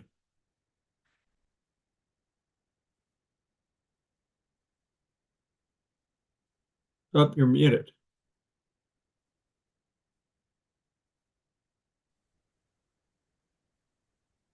Can you hear I'll me? keep going. Now we can hear you. Yeah, sometimes my headphones just stop working, the microphone. Sorry about that. Good morning, commissioners. I'm Heidi Leithwood, Climate Policy Analyst with 350 Colorado. On behalf of our nearly 20,000 members statewide, I ask you to ensure strong clean heat targets, starting with at least 55% for 2035 and interim targets to reach 100% reduction in 2050, in line with our statewide emissions reduction goals. We also ask you to continue to cap renewable natural gas at 5% as you have proposed. We are strongly opposed to both the original and weakened targets proposed by CEO and APCD, which would stand in the way of achieving our statewide goals. And now I'd like to speak on behalf of myself as a member of the public. I get both my gas and electric from Xcel. My goal is to completely electrify my home due to home air quality concerns and to do my part for the climate. Like others I know who would also like to do this, I find barriers. Many people I know don't know where to start or worry they can't afford it. Better rebates, incentives, and information are necessary. On-bill financing could be offered. This is all especially important with the looming rollback of federal support for electrification. There's also the issue that Xcel threatens to charge customers $5,000 to totally disconnect their gas line. Xcel has the power to make weaning ourselves from polluting energy harder or easier, and it defies belief that they will make it easier unless they are forced to by strong targets set by the Commission. I got into climate work as a second career about 5 years ago. My head came out of the sand and I suddenly realized how urgent it is. I want to tell my children and grandchildren I did everything I could. My family and I are already impacted by the climate crisis in the extreme heat waves, the air pollution being worsened by rising temperatures, the wildfire smoke, and the chaotic changes in our Colorado climate that are making it hard to grow food.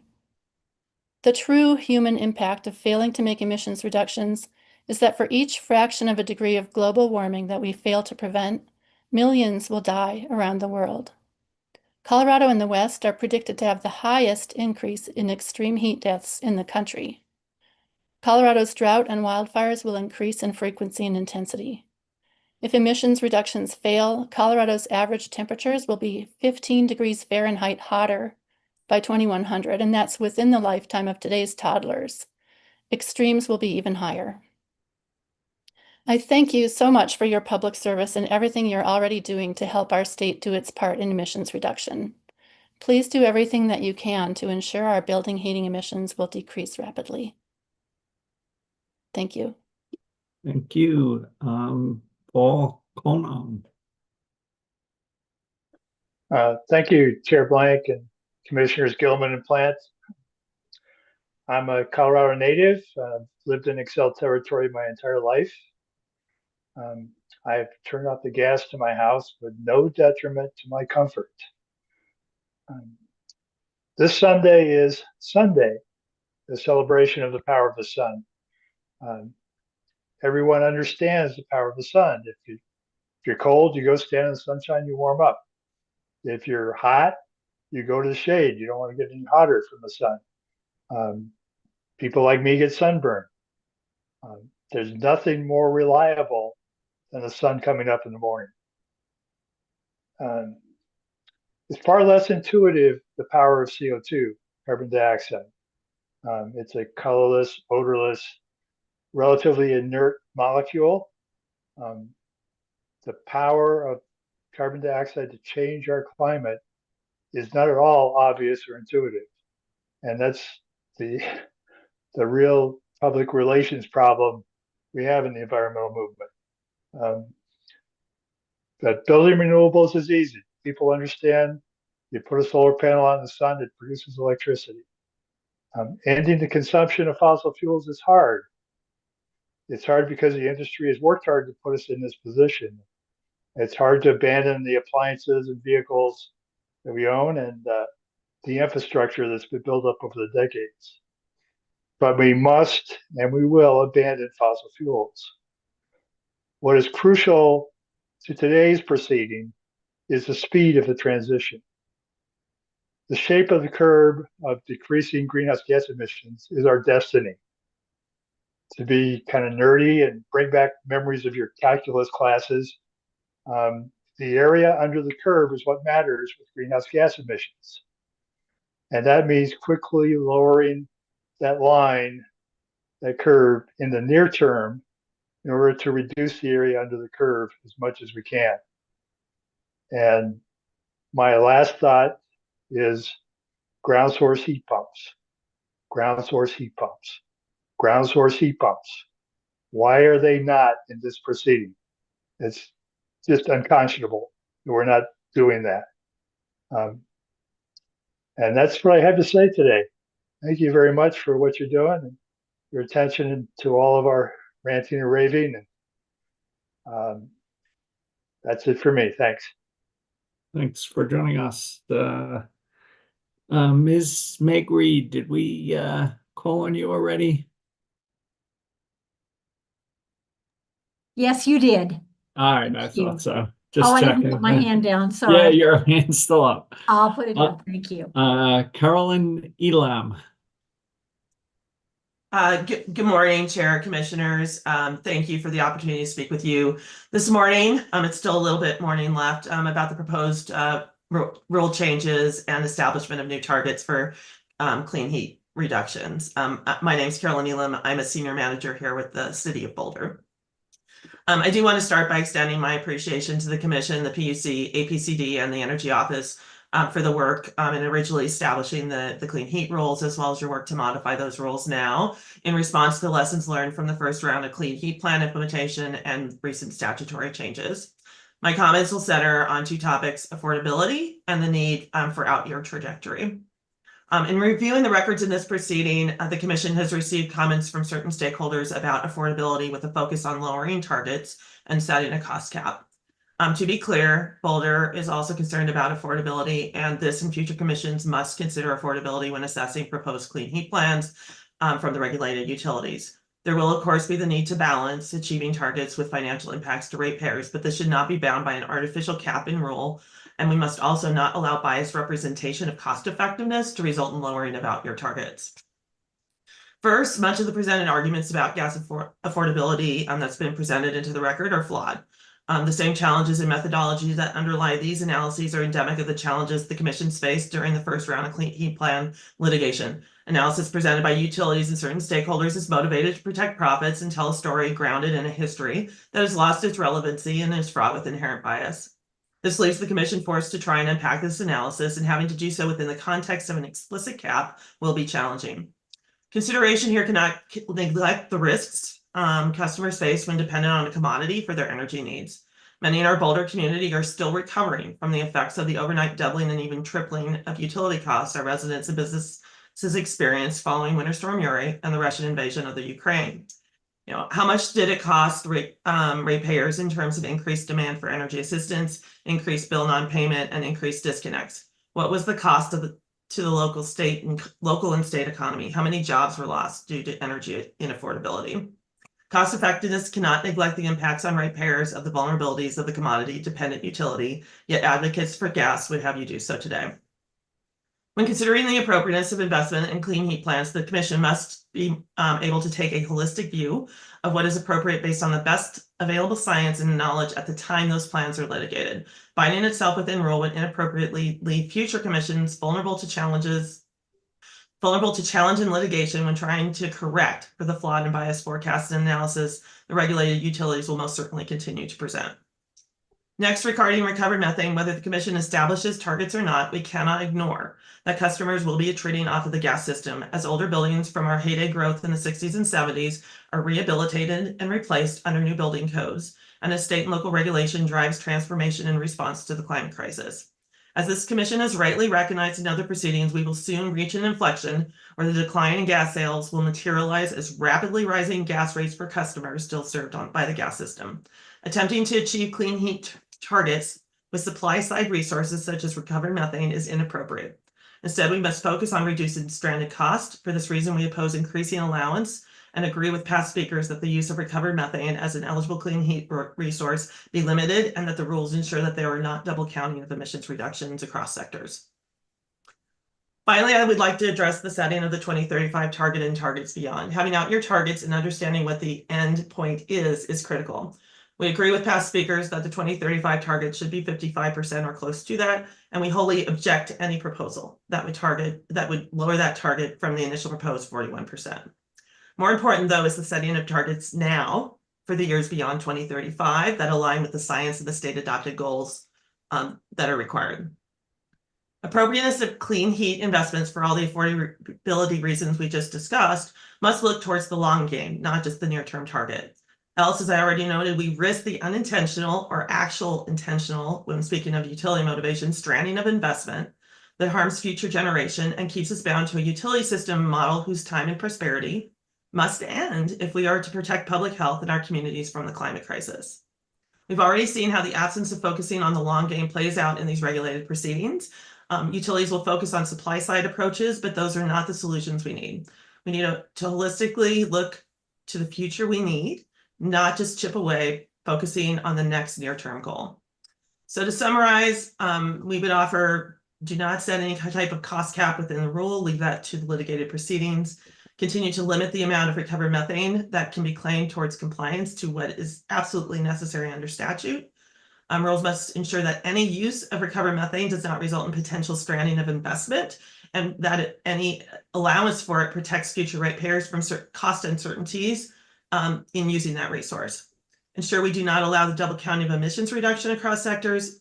Ensure the 2035 target aligns with what science and state goals requires, not with what advocates would have you believe is necessary for cost. And establish future year targets now. Do not defer this decision to later. Thank you. Thank you. Gary Arnold.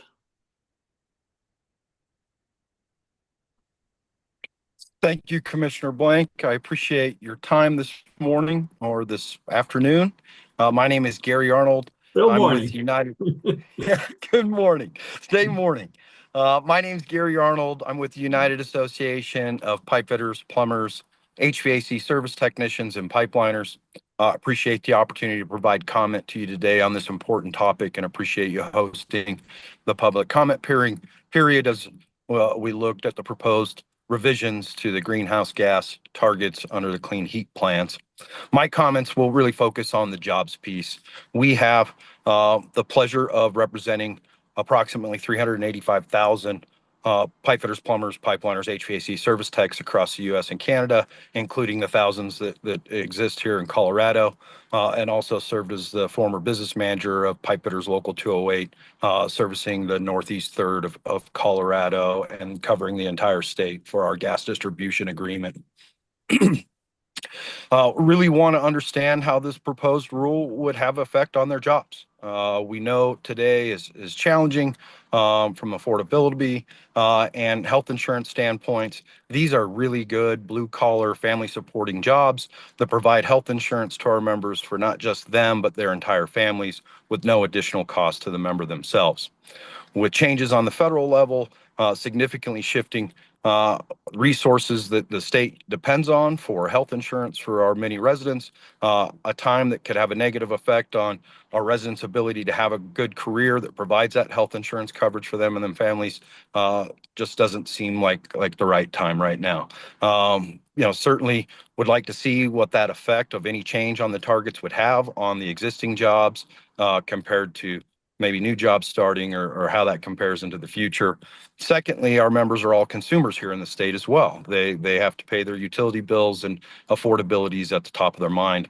When the statute and legislation was originally going through the General Assembly, there was lots of conversations about cost caps and very important provisions included in the final statute that those cost caps be considered as we move forward, especially when you look at options outside of recovered methane, largely dependent on consumers being willing to change their systems over on their existing buildings, whether they be homes or businesses.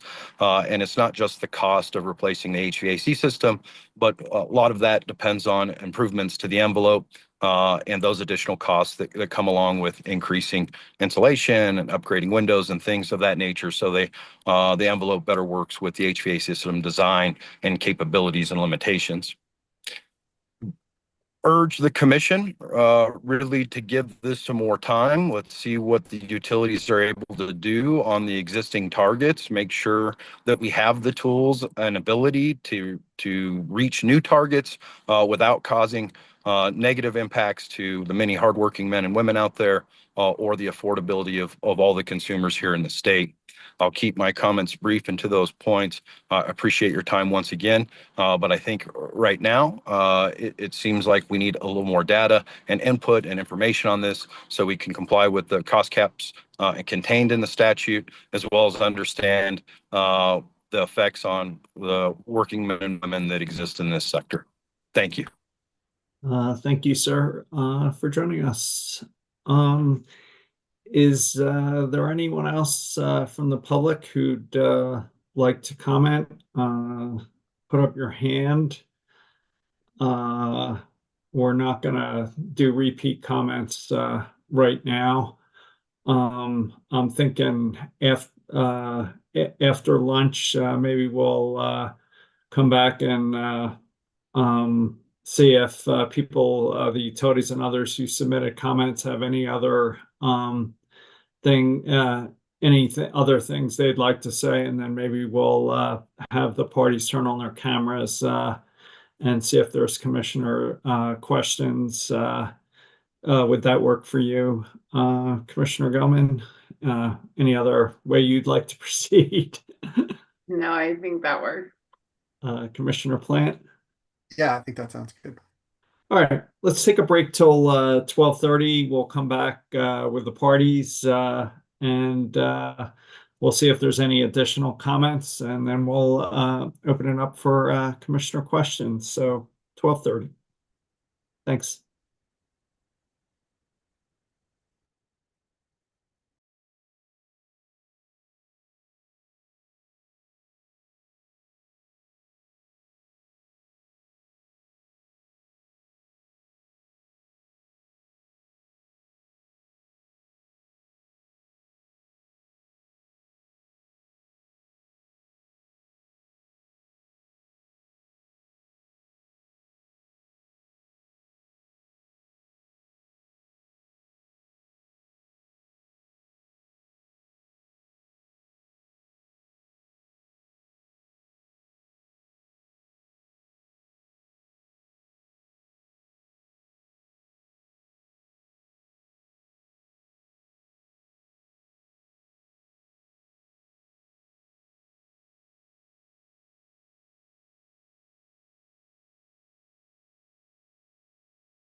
Testing? Testing? Okay.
All right. I guess my proposal would be if you guys could take down that screen, that'd be great.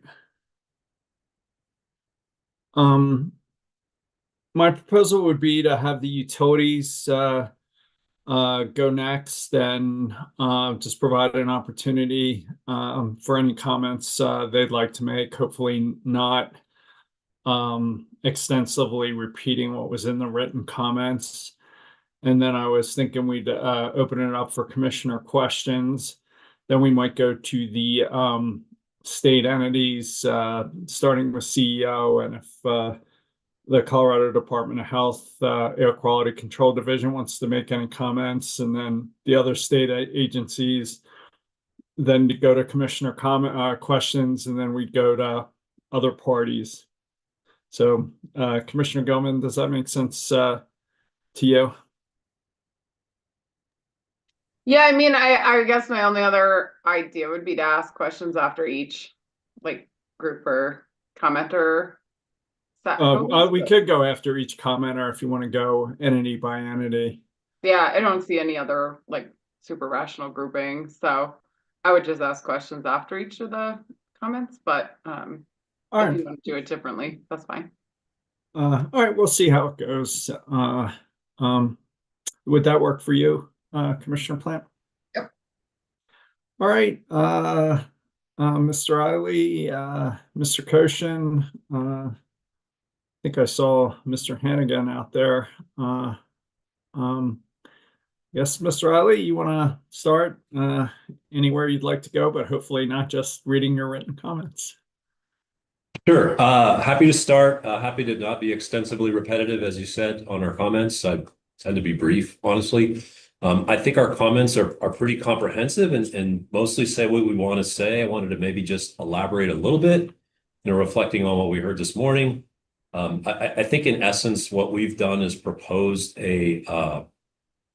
what we think is a prudent and achievable target range of 22 to 30%. But we've also strongly implied that there's a learn and adjust cycle.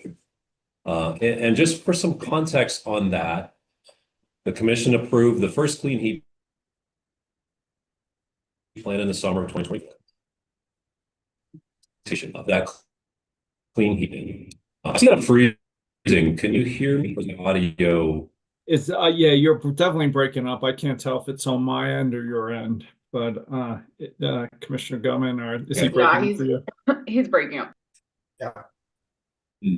I'll try to keep going for now. Otherwise, I may move to my office. All right. Why don't you keep going? If it breaks up again, okay. We'll so while I'm doing that, I wanted to introduce or make available Christine Viney, who is operating and overseeing our program implementation on clean heat, and Lauren Quillian is following our state climate policy positions. So if there are questions that go in those directions, they're here to assist today. But again, just a little bit of context.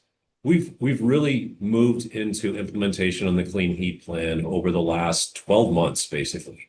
By the time we bring the next clean heat plan under the order date of July in 2026, you will have one full calendar year, only one full calendar year of implementation data from us.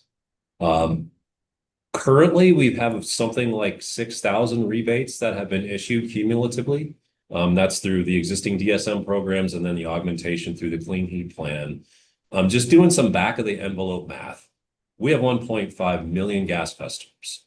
If we were to achieve a 41% target, that suggests and if you do it primarily through electrification, that's about 600,000 customers you'll need to electrify.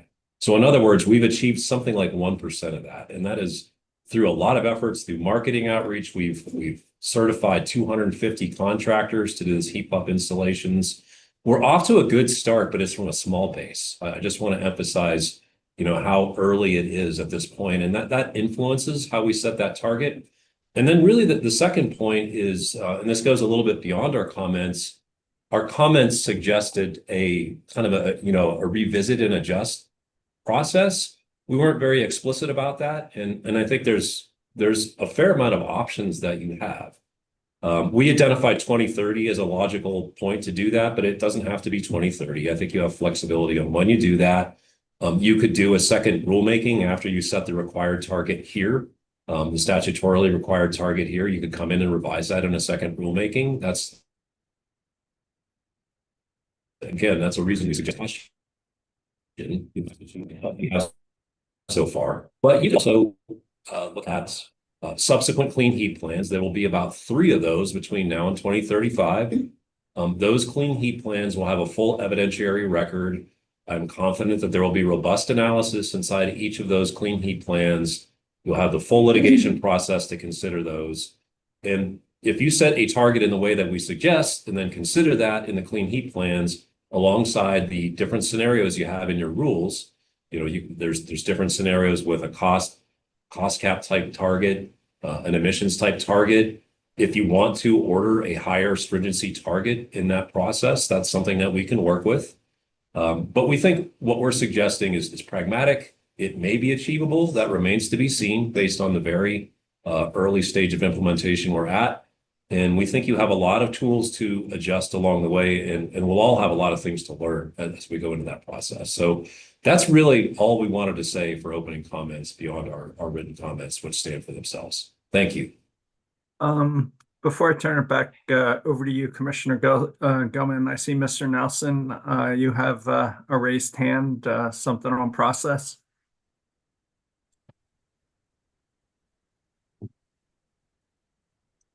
No, Mr. Chairman, I just wanted to indicate that I'm also here on behalf of the utility, and you didn't identify me in your list. Oh. So I just wanted to be slotted in with the utility commenters at the commission's convenience. That's all.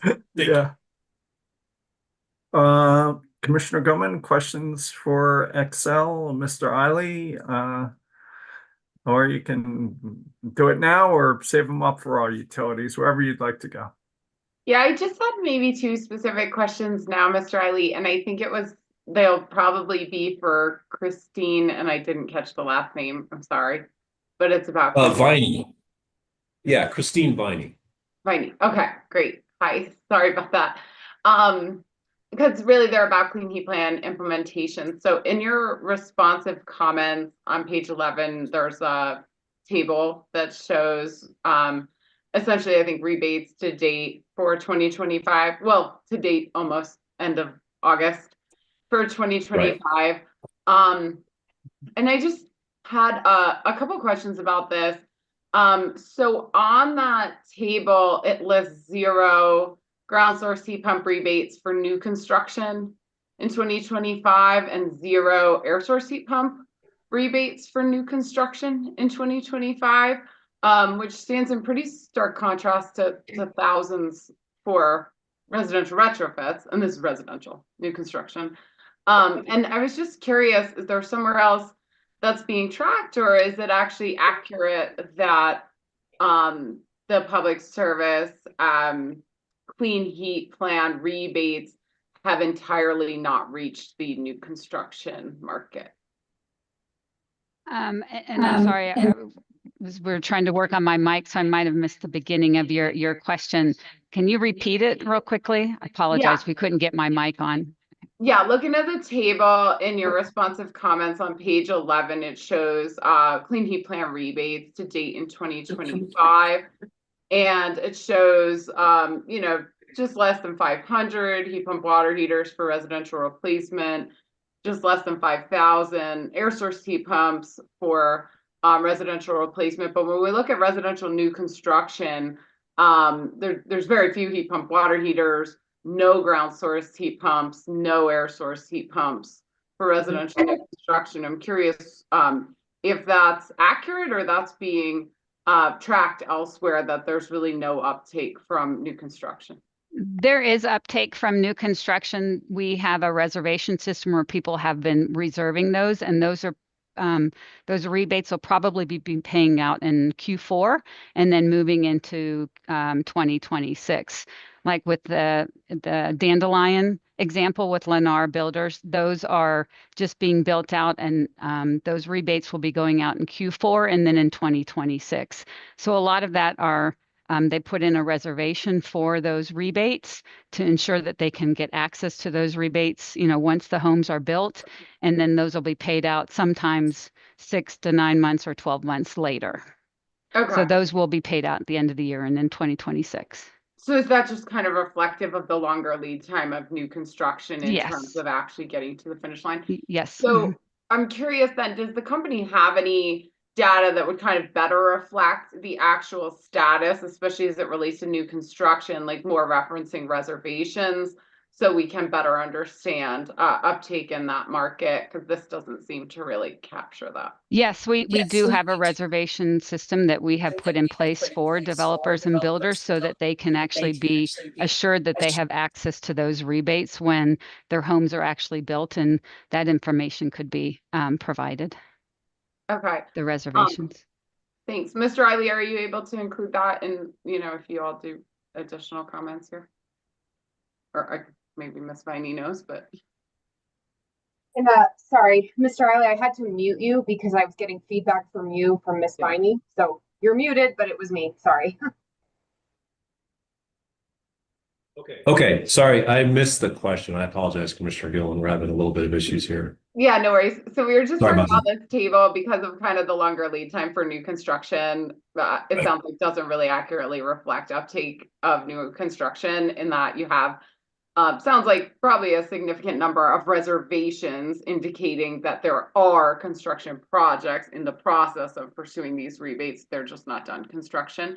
So I was curious if that's information that could be filed more with regard to the reservations, especially on new construction, so that we could actually get a better view of uptake. Yes, I think to the extent we have that, and I know we have some, there's no reason we couldn't do that. So happy to, I think we have a sort of a responsive or final round of comments after the hearing. I think we've indicated that that's going to be allowed. Okay, great, thanks.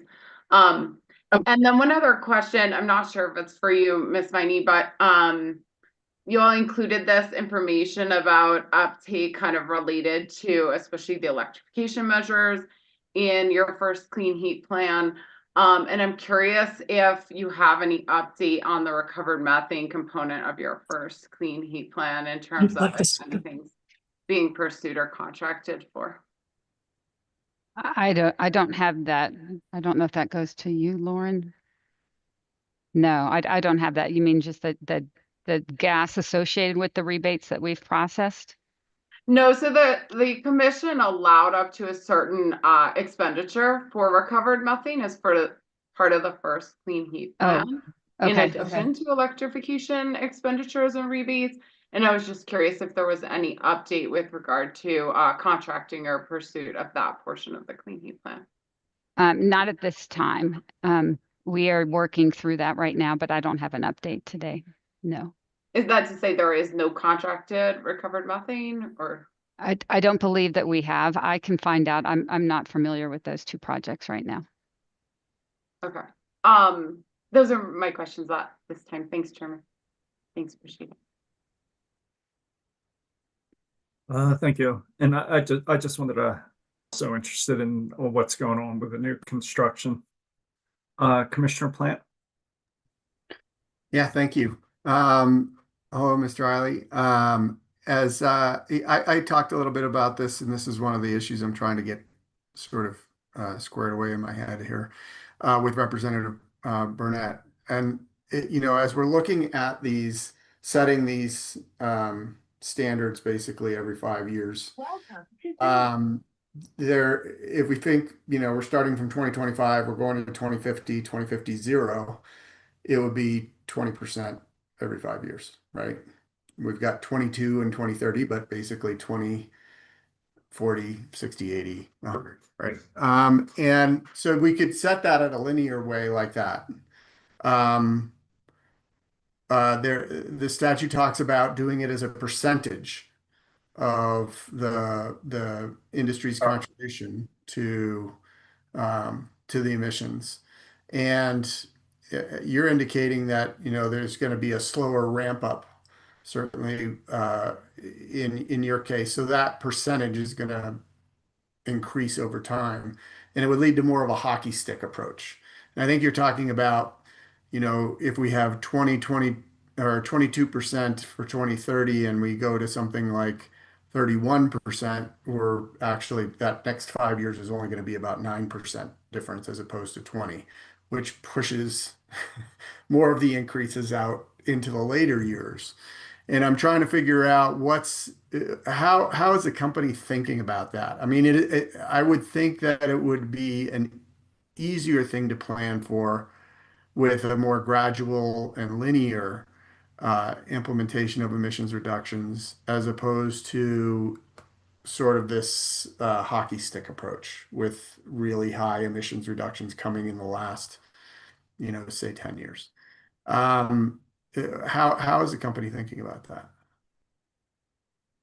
Well, I may characterize it as more of an S curve than a hockey stick. I get what you're saying. If you defer initially, then you have more work to do later. And that sort of creates that curve inherently. The problem is that we are so early on this that we've seen very few markets that have achieved those levels of reduction. I think like the biggest market that we've seen that from is Maine, which is switching off of fuel oil. And that's a very different thing than switching off natural gas service in terms of adoption. And so we're concerned, and frankly, we're concerned, it's almost a public policy point. If we set something too high, if you set 41%, we're pretty worried about hitting it. And I'd sort of feel like, and I know you've been in Colorado policy a long time, we've been working on it a long time too. And so when we set res standards, we started at 10, it went to 20, it went to 30. We tended to set targets we could achieve. Similarly, we think we've set targets that we can achieve through Senate Bill 19236 and on the power sector. I'm proud to say that we've reduced emissions on the power sector. A very different on emissions target about that. Having really just started S curve right now, if you can still hear me. It's just, I don't know if we can agree or disagree on what the right curve is necessarily. It's just that it's so early to us in terms of data and what we see as likely implementation in the conditions in Colorado, that it's hard for us to fathom something that contemplates 600,000 electrification adoptions by 2035, when we have 6,000 or so right now, using a lot of best efforts in our view. So I just think it sets us potentially up for failure, recognizing that, yes, there'll have to be an acceleration later on these things, but there's also, we do think that the rest of the economy needs to be part of this equation as well. I'd argue that the power sector is far ahead of the rest of the economy in terms of its percentage of emissions reductions. We have reason to believe that this gas LDC sector may prove to be one of the harder to decarbonize sectors. So we're not trying to shirk that obligation. I think everyone here is excited to do emissions reductions when we can do them reliably, affordably, and achievably. But there are a lot of questions, at least on the affordability and achievably fronts, with something as high as 41% in our view. And that's why we declared, or we proposed a 22 to 30 range for the commission to consider. And you can revisit that. You can revisit that in each clean heat plan, and you can do so the actual achievement levels across each utility according. So it's without, I don't know if we have a real philosophical setting more, delaying that, letting that to do more. It's just it's a straight line between and the target that high or not right now, when we have 10 years to learn and adjust on this process. Yeah, I recognize, and you just, you are breaking up a bit, so we're catching most of the gist of what you're saying here, but maybe not everything. You've got about a year, 2 years, maybe a year of experience, and you're trying to sort of extrapolate that out to what happens 10 years from now, which I can imagine is a little difficult to do. Um, but I mean, we would expect that, that experience is going to improve over time, as both technologies, improve and costs come down and your programs, get more established. And so we're kind of, I think we're shooting here from a little bit of a blind spot because we don't know what that is. As I'm thinking about this in terms of, sort of this 20, 40, 60, 80 trajectory, at what point, is there a point at which it just becomes unaffordable to maintain the system? I mean, if you have an 80% reduction, for example, and a lot of that is going to be people leaving the gas system, you still got all that gas infrastructure. At what percentage does it just become, an entity that can't support itself? Sort of, what does it take to support the gas system when you have large departures of either volumes or customers, basically? Yeah, I mean, has the company done any sort of evaluation of what is the percentage that it's no longer a functioning entity? I don't know if we've done that specific analysis. We did provide some longer term scenario analysis in the original Clean Heat Plan. I'd need to look back at that. I would say, though, that we have, maybe quibbling with the premise of your question a little bit, maybe not.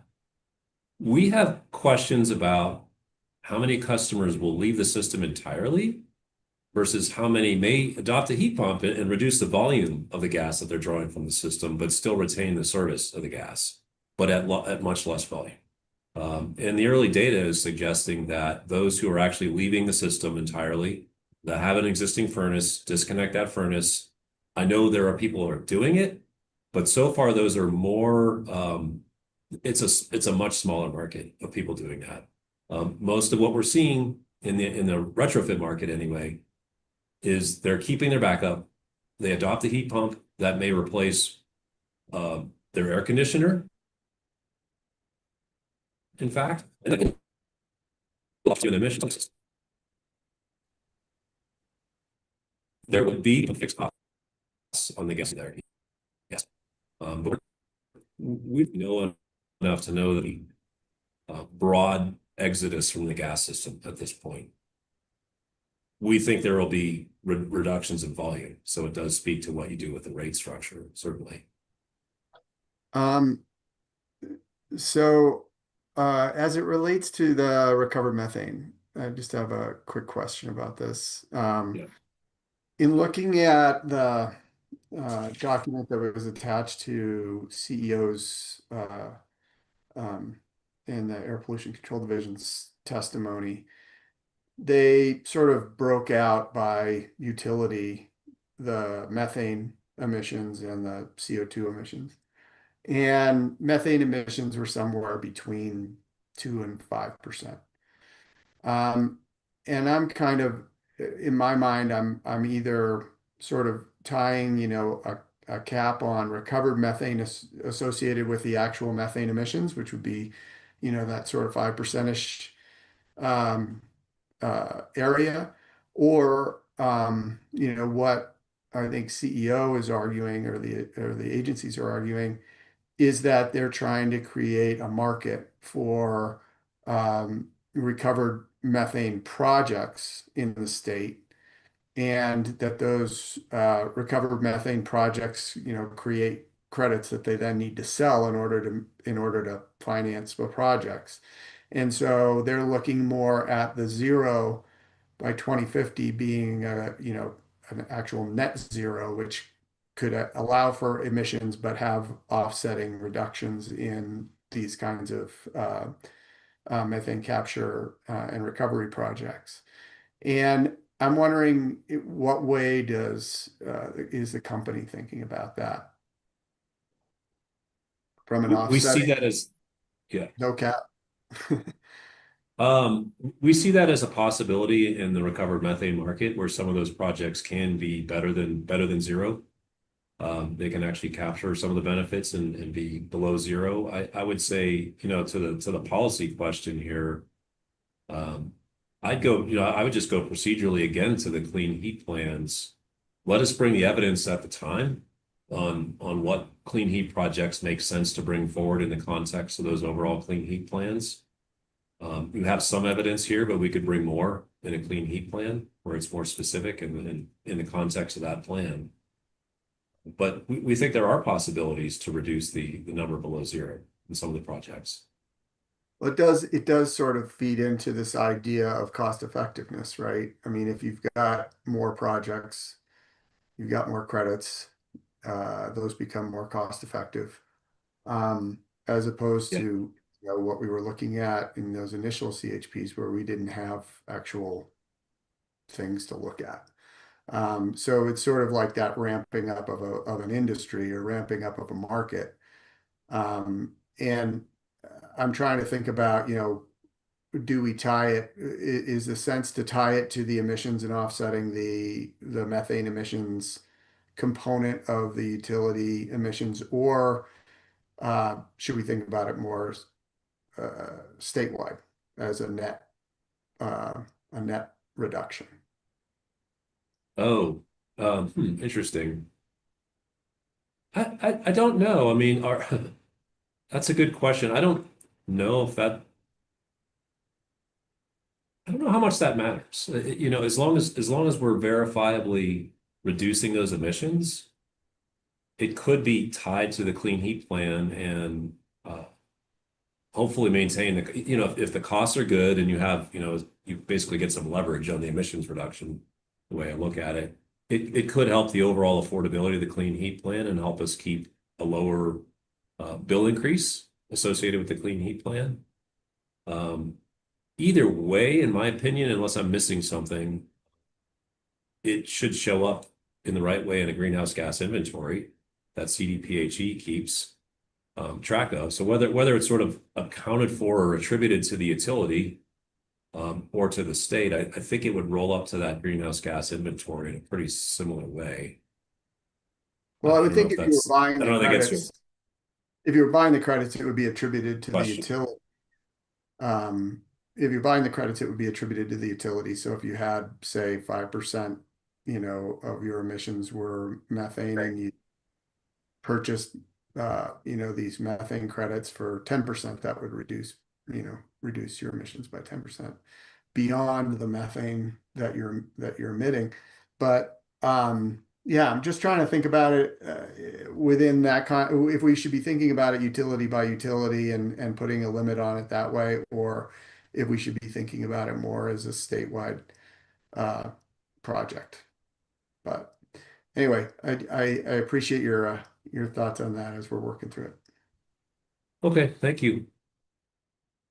Thanks, Commissioner Plant. The only thing I'd say is I'm also interested in a little more detail on the new construction results. So if you guys could provide that as part of a responsive pleading, which I think will set a date for in the coming weeks, that'd be great. So thank you. Thank you, Mr. Riley. Thank you. I guess, Mr. Nelson, you want to go next, and then maybe we'll go to Mr. Koshin.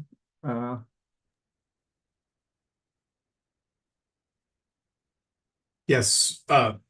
Thank you, Mr. Chairman, Commissioners. Thor Nelson of the law firm Holland & Hart, appearing today on behalf of Atmos Energy.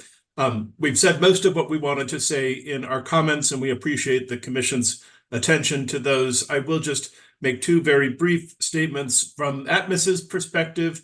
One of the things that is the most important to us is we think that we need to maintain the customer affordability provisions that were built into the statute. And so we strongly support retaining the cap on the amount of rate increase that this effort could yield. And I think we just want to echo some of the comments that Piesco made, that There are frankly lots of uncertainties here, lots of questions about how this will come about, lots of questions about what we can do within the context of the rate cap. And so we just encourage the commission to adopt flexibility, to review these things as facts develop on the ground. And then lastly, I'll just conclude by saying, as you do that, please be mindful. Atmos is in perhaps a different position than most of the utilities that you're dealing with here, insofar as we are a gas-only entity. And I think that obviously most of the public comment you've heard today is addressing the idea of how this might work for Piesco. And I understand that because they're, of course, the largest utility in the state, serving most of the customers. But Atmos's position is quite a bit different, and would just encourage the commission to adopt rules that accommodate those different facts and circumstances to make sure that the Atmos customers navigate through this as efficiently and seamlessly and cost effectively as possible. With that, happy to answer any questions, but again, appreciate the opportunity to provide comments to the commission and to be here today. Thank you, sir. Commissioner Goman. Hi, Mr. Nelson. Probably really just one. With regard to your comments you just made about Atmos's position as a gas-only utility and not being unique from public services situation, which a lot of, I think, the comments reference. So you had indicated we should take that into account in the rules, and I just want to understand a finer point on that. Would your suggestion be that public service should have a higher requirement than the gas-only utilities, or what exactly is the implication of how that would manifest in rules? Sure. So first, and appreciate the question, Commissioner Gilman. Our first recommendation, as you may recall from our comments, is we encourage the commission not to set a 2035 benchmark or goal at this time. We think we need to learn more about how this is going to unfold before a 2035 approach could be set. And then the second thing I'll just mention, and this was, again, building on the comments that both the agencies and Piesco made, just reflecting that there may be some variation or some range of possible outcomes. I don't have a specific proposal in mind for the commission as to how you might approach that. And I actually, to this end, encourage the commission not to try to over-engineer the process based on what we just don't know at this point in time, which is how these things will play out, how customers will react to incentives, and frankly, the other thing which we highlight in our comments, whether or not customers continue the trend to increase their consumption of natural gas as they choose how to operate in their homes and otherwise. And so I think from those perspectives, I'm just encouraging the commission to adopt flexibility. We don't have, like I said, specific recommendations, but we think that all utilities would benefit from flexibility so that the commission can be surgical in how you approach these issues in future clean heat filings. That's my only question. Appreciate it. Thank you, Commissioner Goman. Commissioner Plant, questions for Mr. Nelson? No questions, thanks. Nor do I. Thanks for joining us, Mr. Nelson. Thank you. Mr. Koshin. Good afternoon. Manuel Koshin with Black Hills Colorado Gas. Thank you for the opportunity. I do not wish to rehash the comments that we have already filed. I agree with Mr. Nelson that flexibility is key, and also agree with what was said by Public Service Company of Colorado that at the moment much is unknown. For Black Hills, that's especially true. We still do not have a clean heat plan that's been approved, and so we are in a kind of a early stage in this whole process. Happy to answer any questions if I can. I may call to others for help from the Black Hills team if needed. Thank you. Commissioner Goman. Thanks, Mr. Koshin. I don't have any questions. Commissioner Plant. I don't have any questions either. Nor do I. Thank you, Mr. Koshin. Are there other utilities out there who would like to provide comments at this point in time?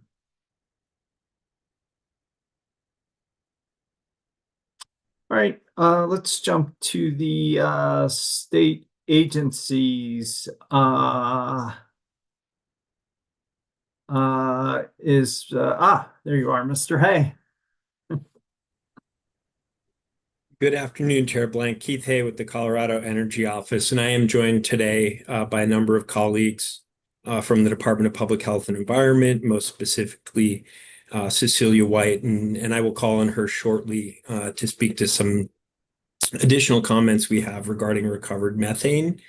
But I wanted to start by saying thank you for the opportunity to appear with you today to talk about the establishment of the 2035 clean heat target. I also want to recognize that there were a lot of comments earlier this morning regarding the position of the state agencies with respect to a recommendation that the commission establish a 31% reduction as the 2035 clean heat target. And, I will recognize that in our initial filing with the commission, we had put forward a target that we believed was a reasonable representation of some of what the statutory language required. And that was that 41% emissions reduction. However, as the commissioners are aware from our additional comments, it was our interpretation that statutory requirement really didn't encourage or direct us to take account of implementability or potentially the cost of achieving what that statutory direction could be. And really what we've brought forward in our additional comments in our mind is a balance of ambition with potential achievability and cost of that transition. And, what I would highlight is when we look at the 31% reduction from a 2015 baseline, that really represents close to a 50% reduction in utility emissions from where utilities are projected to be based on their throughput today and emissions based on the forward-looking throughput. So that's a real challenge in our minds. It speaks to the ambition of the target that would be set at 31%. I think it's also worth highlighting that on a mass basis, the difference between the 41% target and the 31% target is roughly in the ballpark of about 1.2 or 1.3 million metric tons in 2035. And that's out of a roughly 62 million metric ton statewide emissions profile. So, from a utility perspective, 31% represents a real ambition in our view for the utilities. At the same time, there's a lot of concern about that not being ambitious enough. And when you look at it from a statewide perspective, it's really a very small amount of our overall emissions. All that said, the other really key piece of the recommendation that we made in our comments, and this goes along the lines of what Mr. Eiley said, was that, the commission can set that ambitious target today and come back in the 2030 timeframe and really look at where we as a state are, where the utilities are at that point in time, and adjust that target upward or downward to make sure that we're maintaining that balance between ambition and affordability going forward. So I don't want to go back through all of my comments, but I did want to just give you a brief response on sort of how we landed in that 31% in 2035 timeframe recommendation. But I'd like to turn it over to Ms. White to just offer some additional thoughts on the recovered methane recommendations that we had in our comments. Ms. White? Thank you. Yes. Hi, Cecilia White, the Emissions Credit Trading Supervisor in the Climate Change Program at the Air Pollution Control Division. Great to be here. So I just want to reiterate some of the comments that we made in our initial filing, as well as the response comments.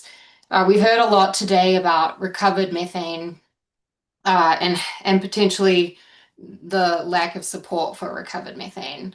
I just want to highlight that recovered methane not only supports progress towards our clean heat targets, but it also supports progress towards the broader Colorado statewide emission reduction targets. And And it really supports both of these targets by providing an opportunity for facilities beyond just the gas distribution utilities, including those that are unregulated in the agricultural sector, to contribute to the state's emission reduction goals. So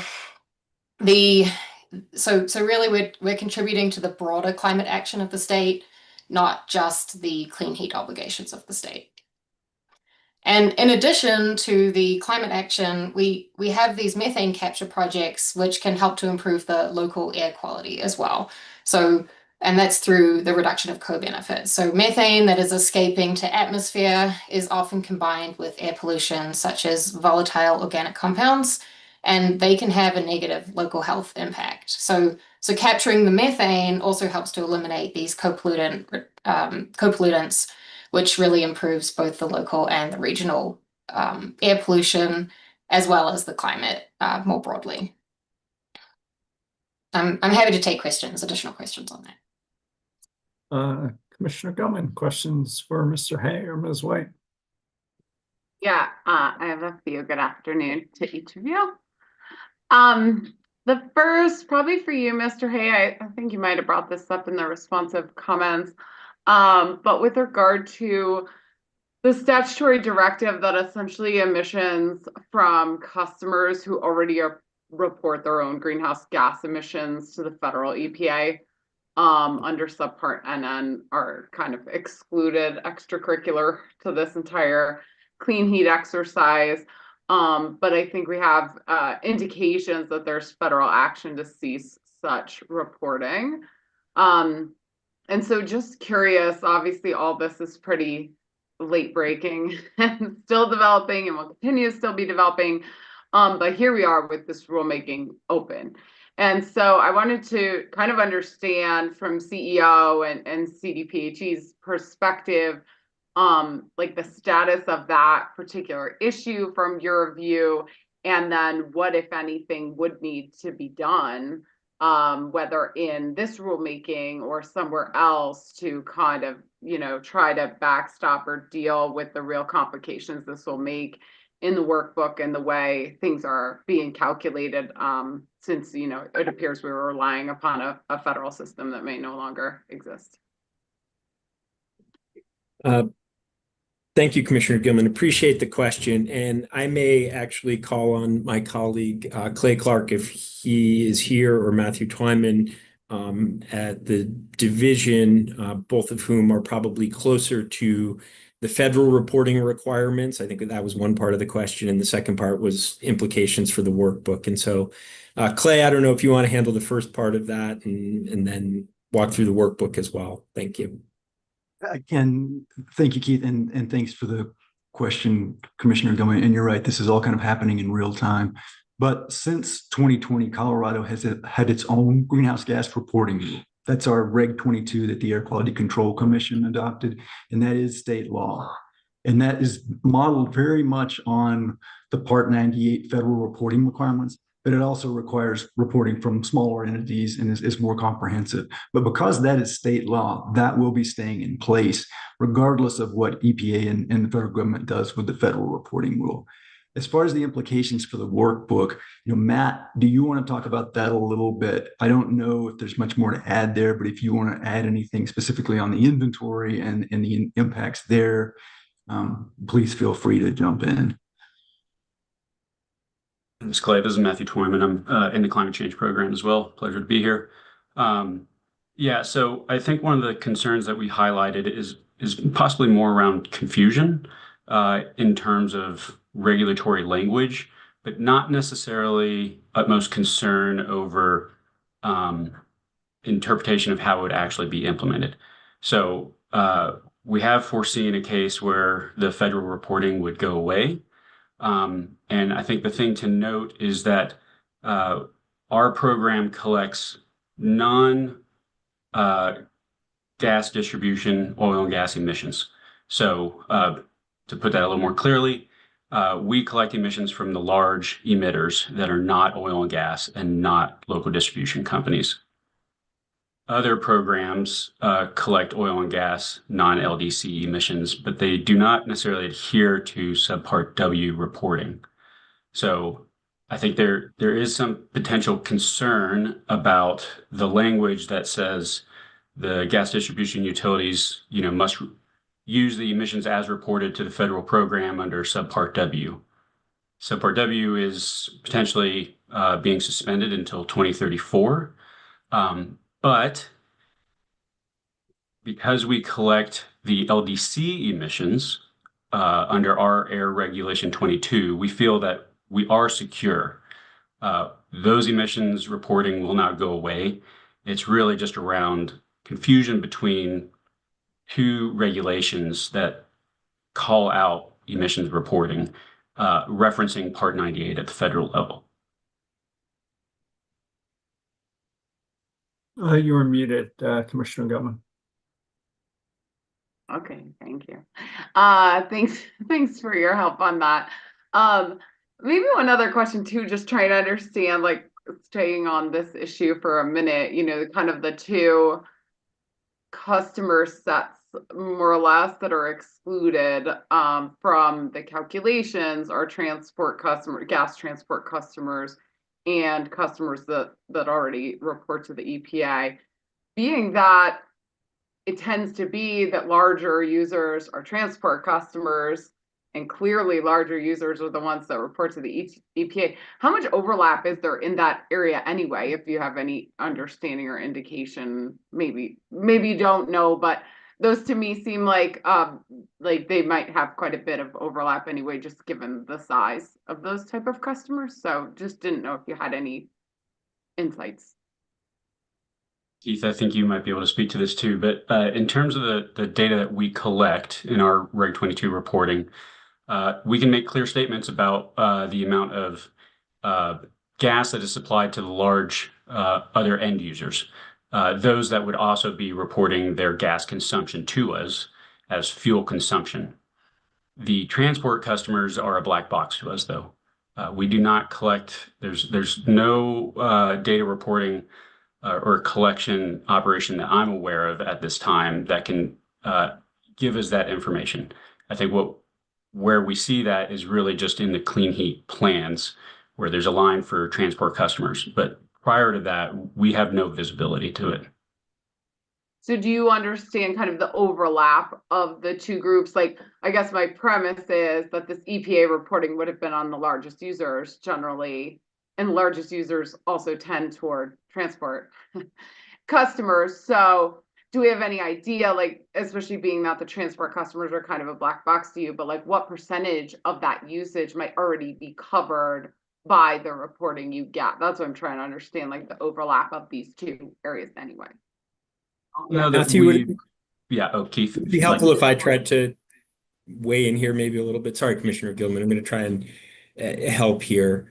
So the way we have tried to think about the transport customers for the at least XL is that their transport customers essentially fall into three buckets as we have understood it.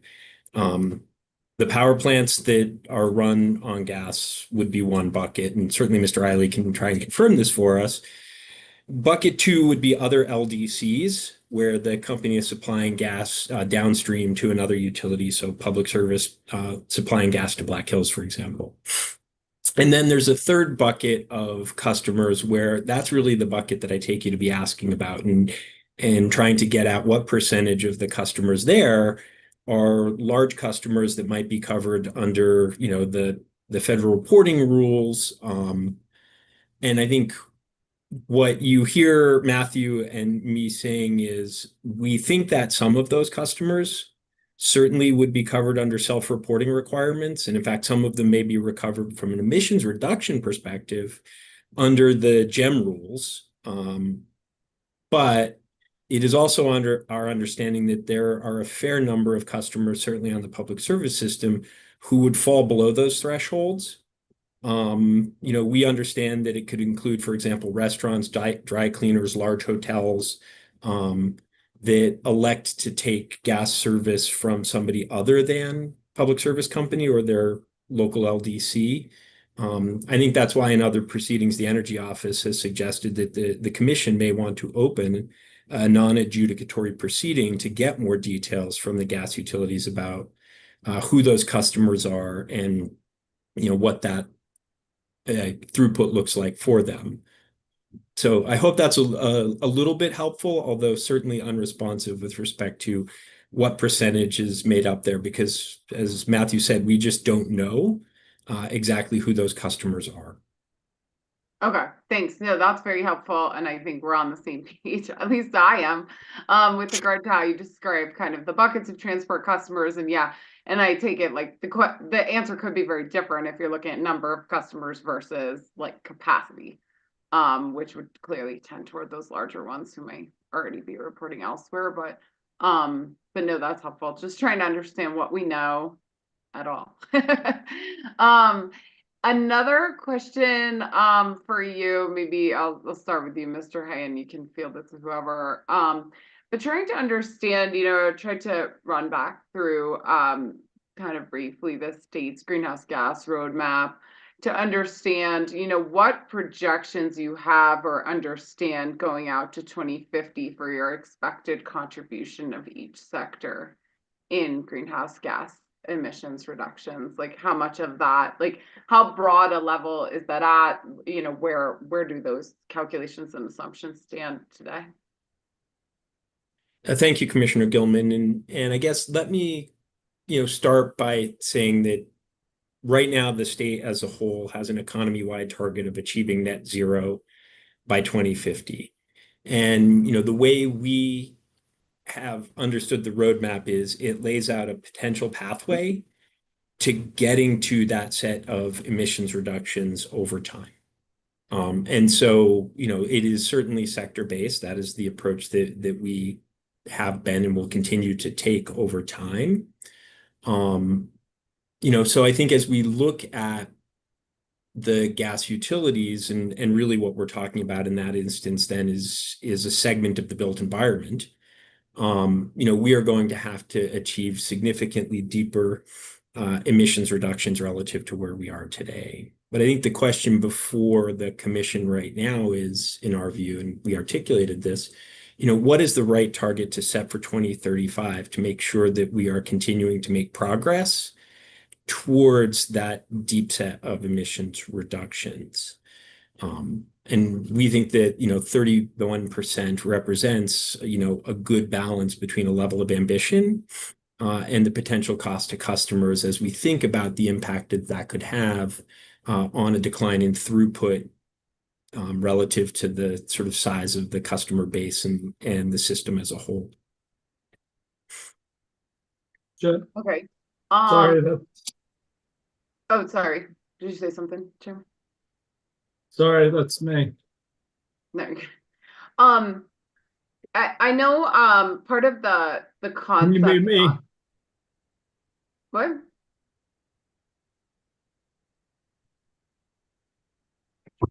Commissioner Gilman, did I hear a question from Chair Blank, or were you trying to ask a question? My apologies. I'm not sure. 100% sure what he's doing, but his face disappeared, so we'll ignore him for Okay. now.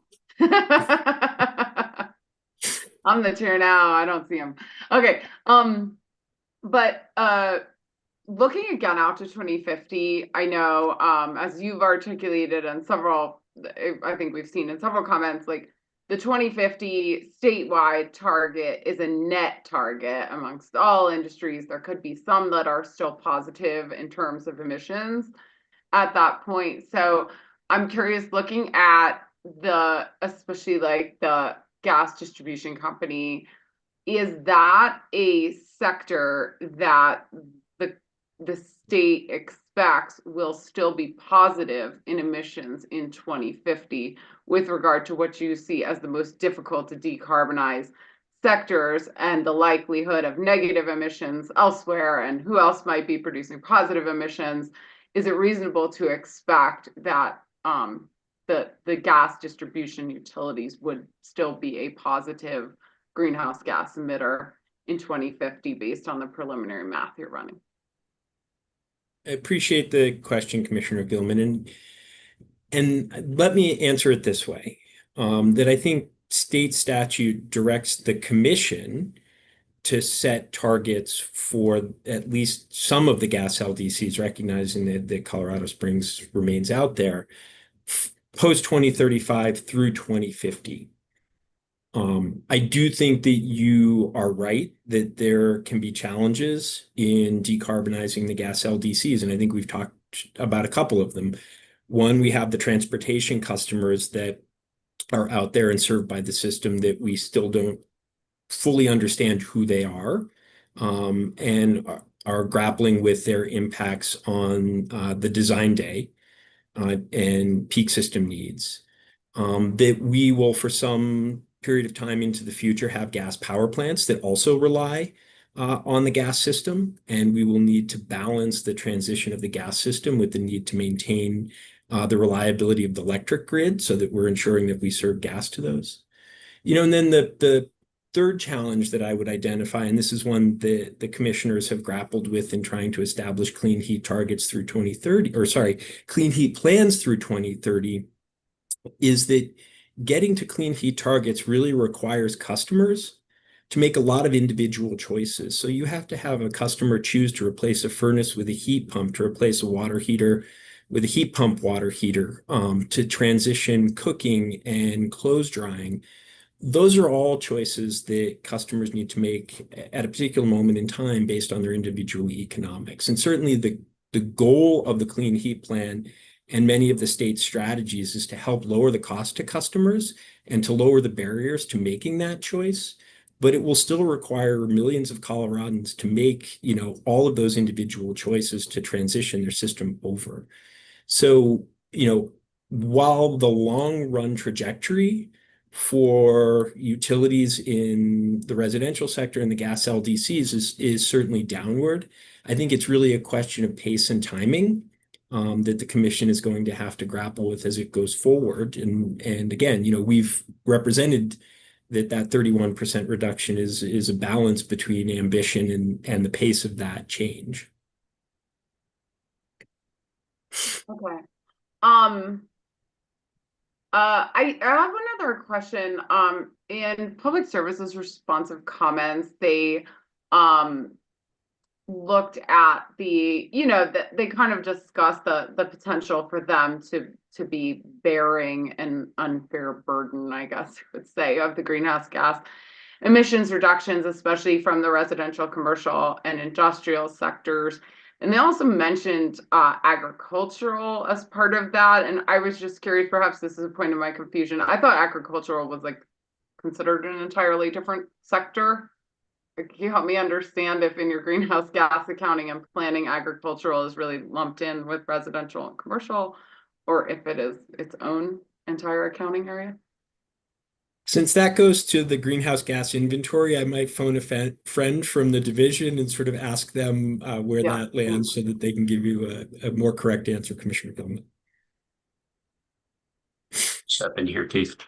So let me try to just understand your question a little bit more, Commissioner Gilman. So is the question around just how agriculture may be contributing to reductions in gas utilities in terms of an inventory accounting process? So public services responsive comments seem to indicate, they don't want to essentially be let me see, I have the exact terminology here.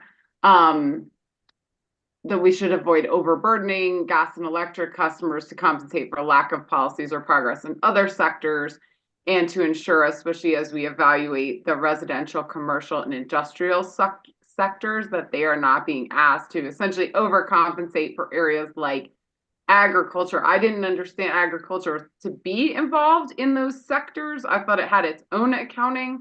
So I just wanted to clarify for my own mind. It seemed to kind of involve agriculture into the residential, commercial, and industrial sectors, but I understood that to be an entirely different sector with its own targets.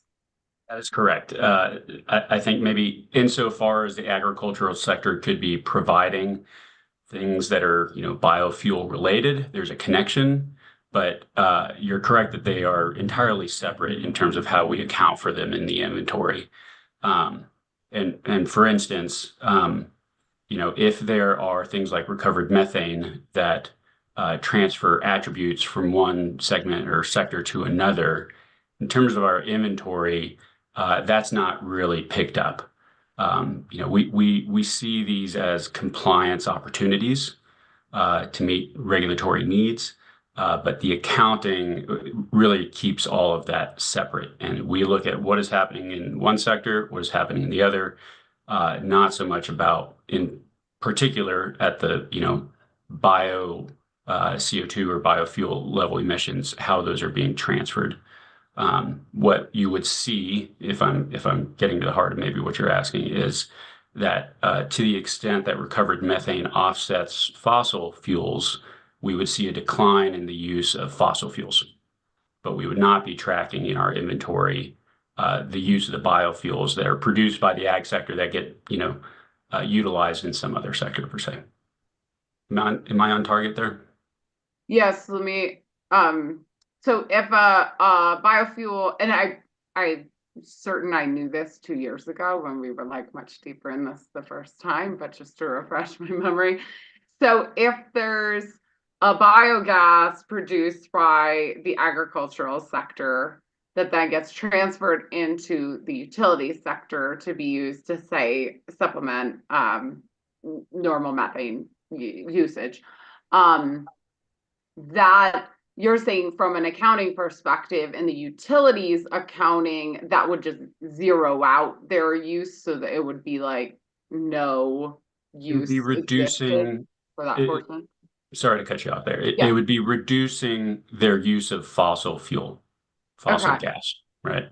But would there, since let's say if the methane was going to go uncombusted, now it's going to get combusted, so there is a net greenhouse gas benefit there in total.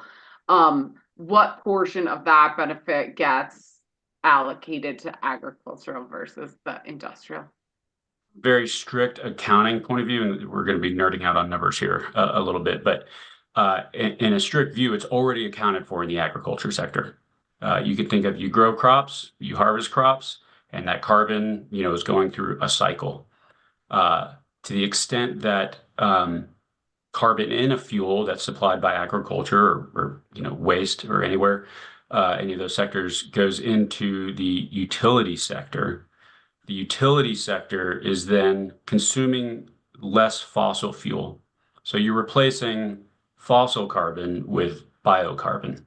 And in terms of a strict accounting approach, the biocarbon is netted out. There's a carbon cycle and it's already accounted for in the agriculture or the land use sector. But what we would be seeing, depending on granularity and all of this stuff, is that fossil gas produced and fossil gas consumed, those fossil carbon molecules, there's fewer of them in the system. Okay. And it's what whoever is retaining the attributes for that they're getting that credit in terms of compliance. But in terms of accounting, it's really the gas utilities are moving fewer fossil carbon molecules. Okay. I think those are my only questions. Appreciate it. Thank you, Commissioner Gilman. Commissioner Plant. I hesitate to say now I'm a little bit more confused. That cleared that up. So to pick up on what you're just talking about with Commissioner Gilman, let's say so in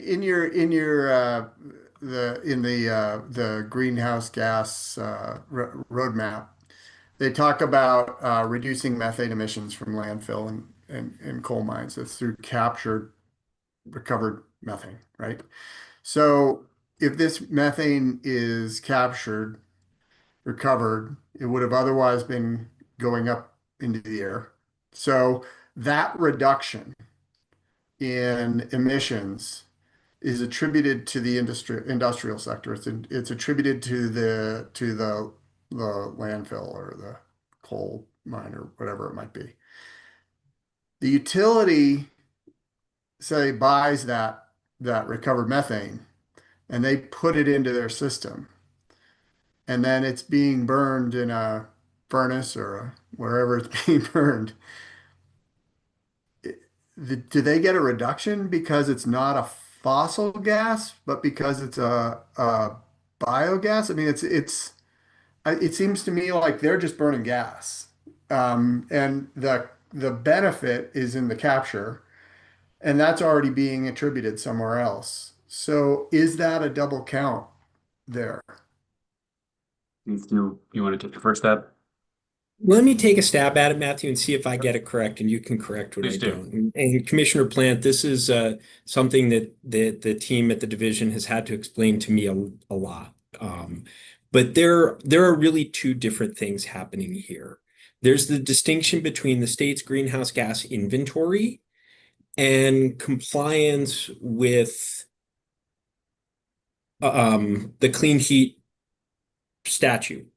And so what you're speaking to is sort of where does it show up in the inventory, and are the utilities getting credit for it? And if utilities are getting credit for it, have we essentially sort of double counted that? And the way I've understood it, Matthew again will correct me, is in the inventory, it shows up in this case, it would show up in the industrial sector since it's a mine. I think that's correct. But when we're talking about regulatory compliance for the gas LDC, since they have purchased the credit, they get to count that towards their reduction in the clean heat standard. And that is all reconciled in the state's inventory to make sure that we are not, in fact, crediting the utility and crediting the industrial mine. And so it really does net out in the end in the inventory. But I do understand that, and again, I hope that I've gotten this correct, and the team will tell me if I didn't, but it is confusing to think about sort of that one thing showing up in two places in two subtly different ways. Matthew, have I gotten that correct? Yeah, appreciate Keith. Can tie people in knots here.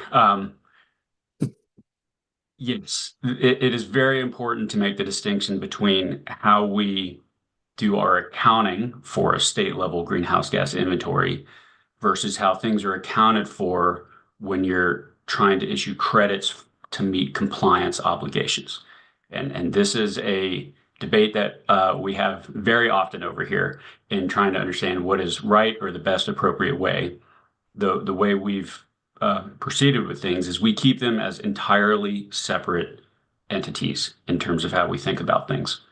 Let me just interrupt for a second. So as we're thinking about our clean heat plan, and there's various different targets as we go on, ultimately achieving zero, recognizing that that's a net zero number, and it might be offset by some amount of recovered methane. Are you taking the compliance with a clean heat plan and attributing those reductions through the inventory, or does it just there's no use of the clean heat plan within the inventory? Strict sense here, we do not account for that in the inventory. What we would account for, and I'll take an example here. Let's say landfills. Landfills are producing methane, and you could call that biogas, right? But it is methane that is being emitted to the atmosphere. In one case, they may be flaring it, and they are reducing their methane emissions from global warming potential 28 down to 1 for CO2. But if, on the other hand, they capture that biomethane and they put it in a pipe and the utility then takes ownership of that, then what you see in our inventory case is that the methane emissions were reduced essentially to zero, and that attribute of displacing fossil carbon is then going to be attributed as a reduction in fossil carbon by the utilities. So we should be thinking about our recovered methane component of the CHP as facilitating industrial reductions for the purposes of our greenhouse gas accounting. It's not attributing to the gas industry itself. It's really facilitating the reduction within the industrial application. Is that correct? In our inventory, yes, but not in a compliance sense. And right. It depends on what you're needing to focus on. And maybe that's above my pay grade here. Yeah, But that's a good question. What we're focusing on. That was my next question for Mr. Hay, is what we're focusing on. So thank you. I think I understand that a little bit better. So getting to the question of what we're focusing on. I was talking with Mr. Eiley earlier about this idea of seeing reductions within the gas system as a continuum, essentially 20% every 5 years getting to zero. And that's based on our emissions objectives as a state, right? And I guess what I'm hearing you say, Mr. Hay, is that when you do the evaluation of compliance with the statute in a strict sense through the Air Pollution Control Division, you come up with 41%, which is essentially, it's kind of staying on that linear trajectory, 22, 41, 60, 80, 100, right? It's kind of going linearly. What I hear you saying is that when you look at that from a perspective of the costs and the practical application within the industry of achieving those objectives and the uptake by consumers, you think it's reasonable to lower that 2035 objective to 31% and kind of evaluate it as we go through the process. And I guess my question to you is, why is that a better approach? Here we are 10 years out from 2035. Why is that a better approach than setting the standard based on our state's emissions objectives and then evaluating costs in 5 years, evaluating consumer uptake in 5 years based on based on whatever the case is at the time, and then at that time adjusting downward if it's still not something that is practical. Why is it better to do it the other way than that way? Yeah, appreciate the question, Commissioner Plant, and certainly you could take either approach. I think from where the Energy Office sits looking at that question, we're trying to today recommend that the Commission set a target that is balancing those two factors. And, when I hear setting a really ambitious target, above 41% or above 41%, I think it becomes hard for utilities, hard for the state to come in and then argue in the pendency of a proceeding or argue in a future proceeding to reduce that downward. We've set something that might be overly ambitious, and so driving at that could drive costs that turn out in the end to be unreasonable. But that's the target that's in rule. And I think when you look at the way that the Clean Heat statute is set up and the way the Commission's rules are set up, it allows the Commission to have a target and to exceed that target if it's determined to be in the public interest. But there isn't language that says the Commission can or should reduce that target. And so our recommendation today is to take the approach we've laid out, which is set a target today that we think is ambitious for 2035. Where you still have a decade-long runway to evaluate that target and to come back in 5 years and say, actually the pace is slower than we think it could be based on where customers are, where costs are, the way things have changed. If, for example, the state implements a robust on-bill finance or on-bill recovery program. We may find that customers are very willing to move more quickly on some of these choices. But really to wait and see how the customers in the market responds, see where we are, and then set that more robust target. We just think at the end, Commissioner Plant, that's really a better approach. And it's not inconsistent with the setting a target and leaving it at 31%, but in a clean heat plan, finding that a specific utility based on the facts of the case could exceed that target.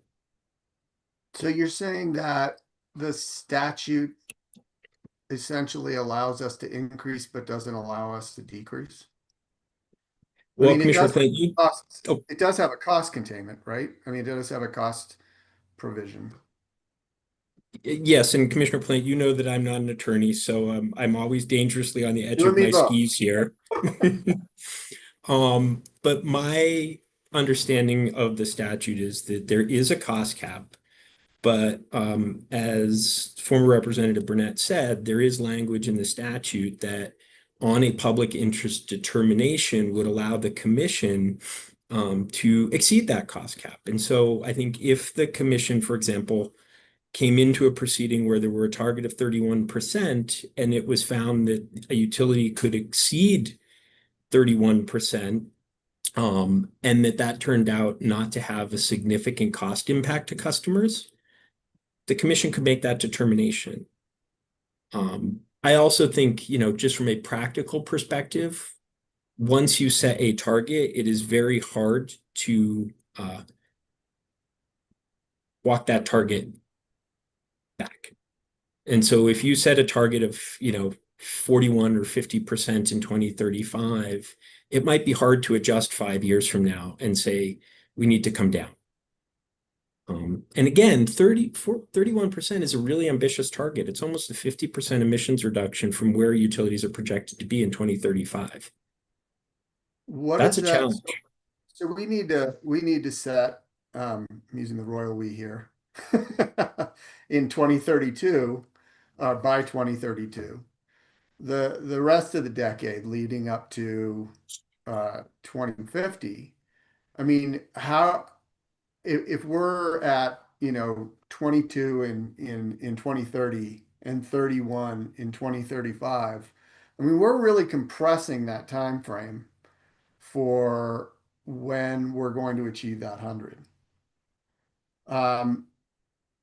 How do you see that working out practically? I mean, we're talking about 2032. We're still almost 20 years from the zero.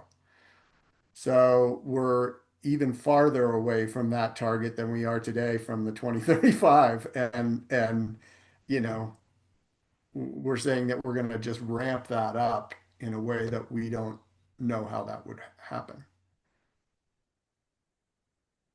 I appreciate the question, Commissioner Plant. And what I would say is that the commission has a lot of tools that it is using to try and manage this transition, and that the clean heat plan is only one of those.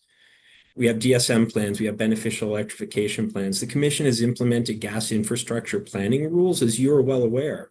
And I think that those will play a big role in how the utilities go forward with capital investments in the gas system. Certainly I think that public service, and here I'm going to cross streams for a moment, and the mountain system proceeding, I think, presents a model that the commission could look to, where we really are looking at alternatives to major gas system investments that focus on what are the alternatives to long-term capital investment in gas infrastructure. I think there's an opportunity for the gas-only utilities to start looking at and thinking about what it would mean to bring on thermal service, whether that's ground loop systems or individual systems to serve residential customers. So there's a lot that we are still implementing at the commission. 1370 is another, where we're trying to think our way through and to learn our way into what this transition will look like. And I think our recommendation is really focused on sort of taking a meaningful and ambitious incremental step here, and then coming back in 3 or 4 or 5 years to assess where we are with that incremental step, and to think about what that means for 2035 through that 2050 time frame. I think those are all the questions that I have. Thanks for helping understand that. Thank you, Mr. Hay. I've had my questions answered, so thanks to you and your state team. Ms. Henry Sermus, UCI. Thank you, Commissioner, and thank you to all the commissioners for holding this space for everyone to issue their comments. I will try not to take too long, and I will definitely not repeat all for issues and comments as they were stated in our initial document. However, I do want to emphasize four main issues why UCA considers that this decarbonization target is premature. And to that effect, reference some of the response comments that were filed, and finally provide our recommendation. Let's start by being crystal clear about what's at stake here. Adopting this 41% reduction target now without proper planning and consumer protections will raise rates and create stranded assets. This isn't speculation. It's an inevitable consequence of rushing into a policy that lacks the necessary safeguards. So first, I'm just going to provide some of our issues on why we consider we're moving too fast without a safety net. I think this issue is something that even CEO considered from our understanding of the response comments, as well as some of the issues that even Mr. Eiley raised during his conversation earlier with the chairman. We're asking utilities to hit aggressive targets without really understanding achievability of the current targets, what the real impacts will be, how and how many customers will actually adopt these electrification programs, what happens when federal incentives are rolled back, and how we will protect affordability for ratepayers, particularly those who need the most now that they may be facing increasing costs from decreasing bill payment assistance programs. Second, stranded assets is a crisis that is looming, and you're well aware of that. We've commented on this before, both in the Clean Heat Plan and the Gas Infrastructure Plan. We have a perfect storm of rising costs. Colorado ratepayers are already dealing with increasing costs from multiple programs, just to mention some, the JTS, the DSP, and the TEP, and expanding demand-side management programs. For some cost containment, Sierra Club, SWEEP, and WRA suggest that we can address securitization in a separate proceeding. However, later isn't good enough for families who will see their bills spike when these programs are implemented now. So we need those customer protections in place before we set these aggressive targets and not after the damage is done.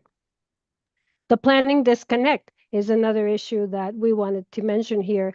Public Service recently filed their gas infrastructure plan, and just looking at that 25-27 plan, we continue to see customer growth and long-term gas investment.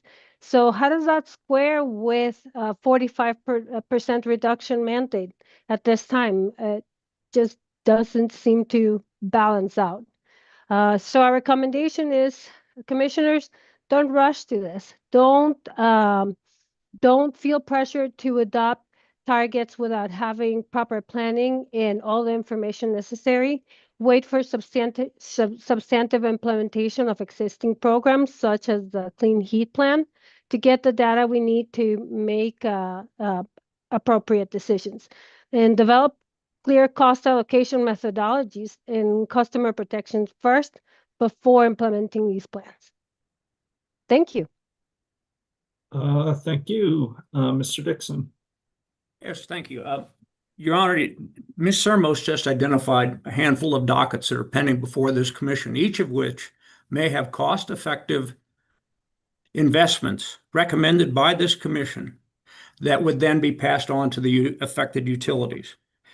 With all the statutes that were cited by former Commissioner Burnett, not one of them modified Section 40-3-101, which is the statute that mandates this commission establish just and reasonable rates.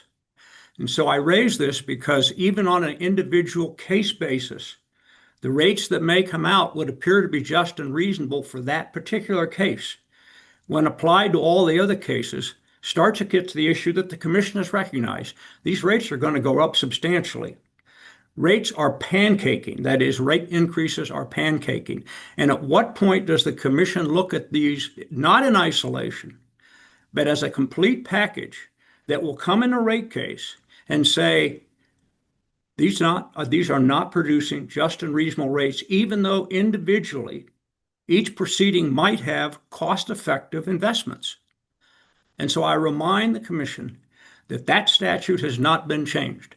You have two obligations when you determine. You determine the financial needs of the company to provide safe and reliable service, but then you have an obligation to factually determine that the rates that the customers will be paying as a result of that are just and reasonable. And in the last two statutes, Senate Bill 23-291 and Senate Bill 24-218, both of which are going on even as we speak in matters, the word affordable and affordability have crept into our statutory mandates. Never before were those words included in the statutes of the commission in determining what's just and reasonable.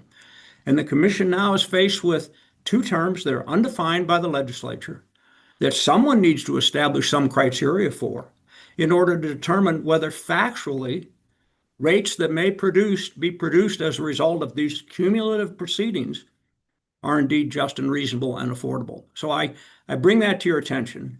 In addition to the generic issues, the issues that were raised specifically with this proceeding, this is all much bigger than this rulemaking.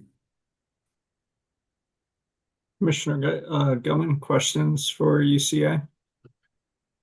No, appreciate your comments. I don't have any questions. Thanks. Commissioner Plant? I have no questions either. I do have one question. Mr. Dixon, I mean, I've spent years worried about this pancaking of rates, and my solution to that has, or the, sort of the tool I've used to try and address it is continually, really in every major case, asking for revenue requirement rate, long-term rate forecasts, models that try and get the big picture in front of us. But I wouldn't say UCA has been particularly aggressive at helping me do that, or relying on those models as part of the litigation and statement of position. How do we, so we share your concern. What's your tool for addressing the sort of pancaking and the cumulative impact of all these investments, given that at least my sense is you haven't been particularly helpful about supporting the long-term rate impact modeling I've been trying to propose? First of all, recognize that the UCA does not have the information necessary to provide what you're looking for. It's within the hands of the utilities, and the utilities, of course, have a larger advantage when it comes to the information that's provided before this commission. You've recognized that. I think, Chairman, you have raised these issues, and I think your suggestions are the ones that are most important. Determine these trends and look beyond the cases that we're looking at into other proceedings that are impacting the rates that may be charged. And I think that's something this commission can do. It's beyond that, I don't know what you do. I mean, quite truthfully. But the end result is, if we do it on a piecemeal basis, at some point, if you say after two cases the rates are just and reasonable, do you start denying the other cases because they will result in not having just and reasonable rates? That's why I think you need to be looking at the bigger picture and requesting that kind of information from the utilities. For example, having from the companies, just to use the JTS, what's the result of that case? What are the trends? What will the rates be? In the DSP case, what are the rates that will result from this? It doesn't take a rocket scientist to add those all up and then figure out, are those going to produce just and reasonable rates, even though they meet the statutory criteria, that they're cost effective, or they meet a cap of 2.5% in this case, or in this proceeding in particular.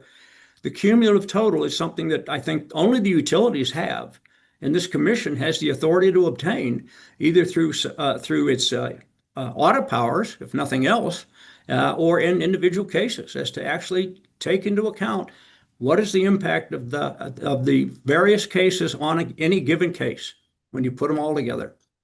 Well, And I don't know if that answers your question. I wish I had a better answer. Well, not to jump cases, but I think you mentioned it.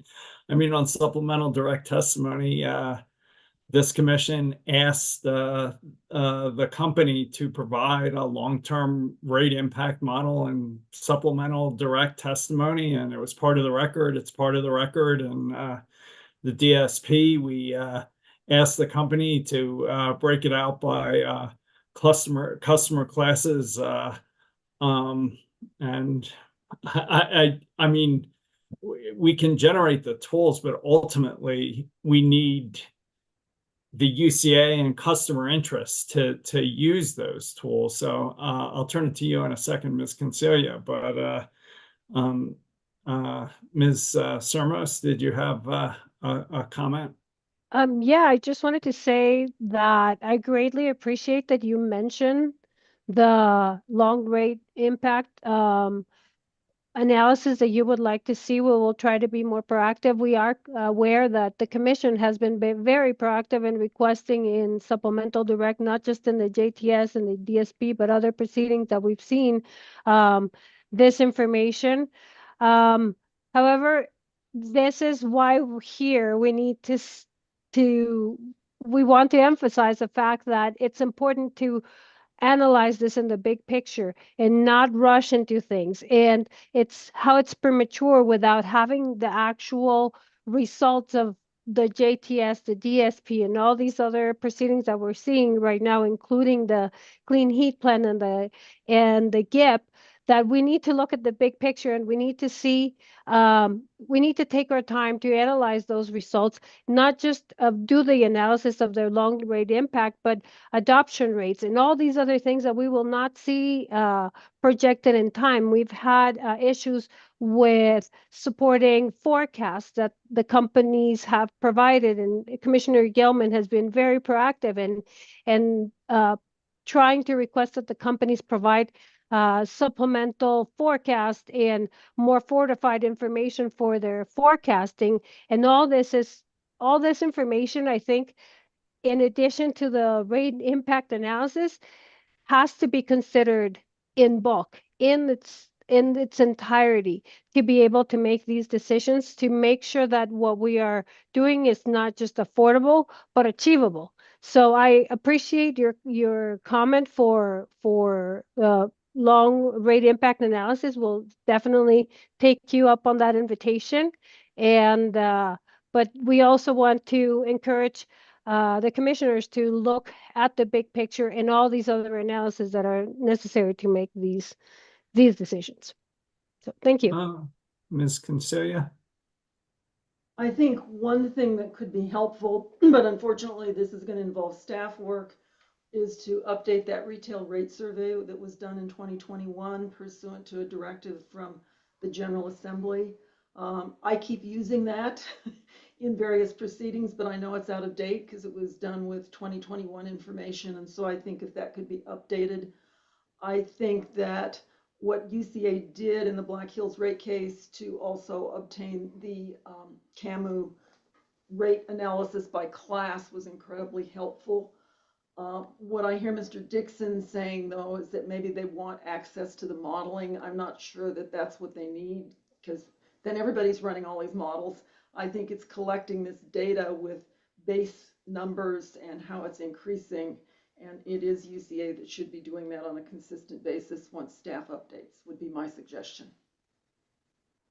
Appreciate it. And I don't know what the right forum to make that request is. I'm not even sure who you're representing here, Ms. Concelia. I'm actually representing labor.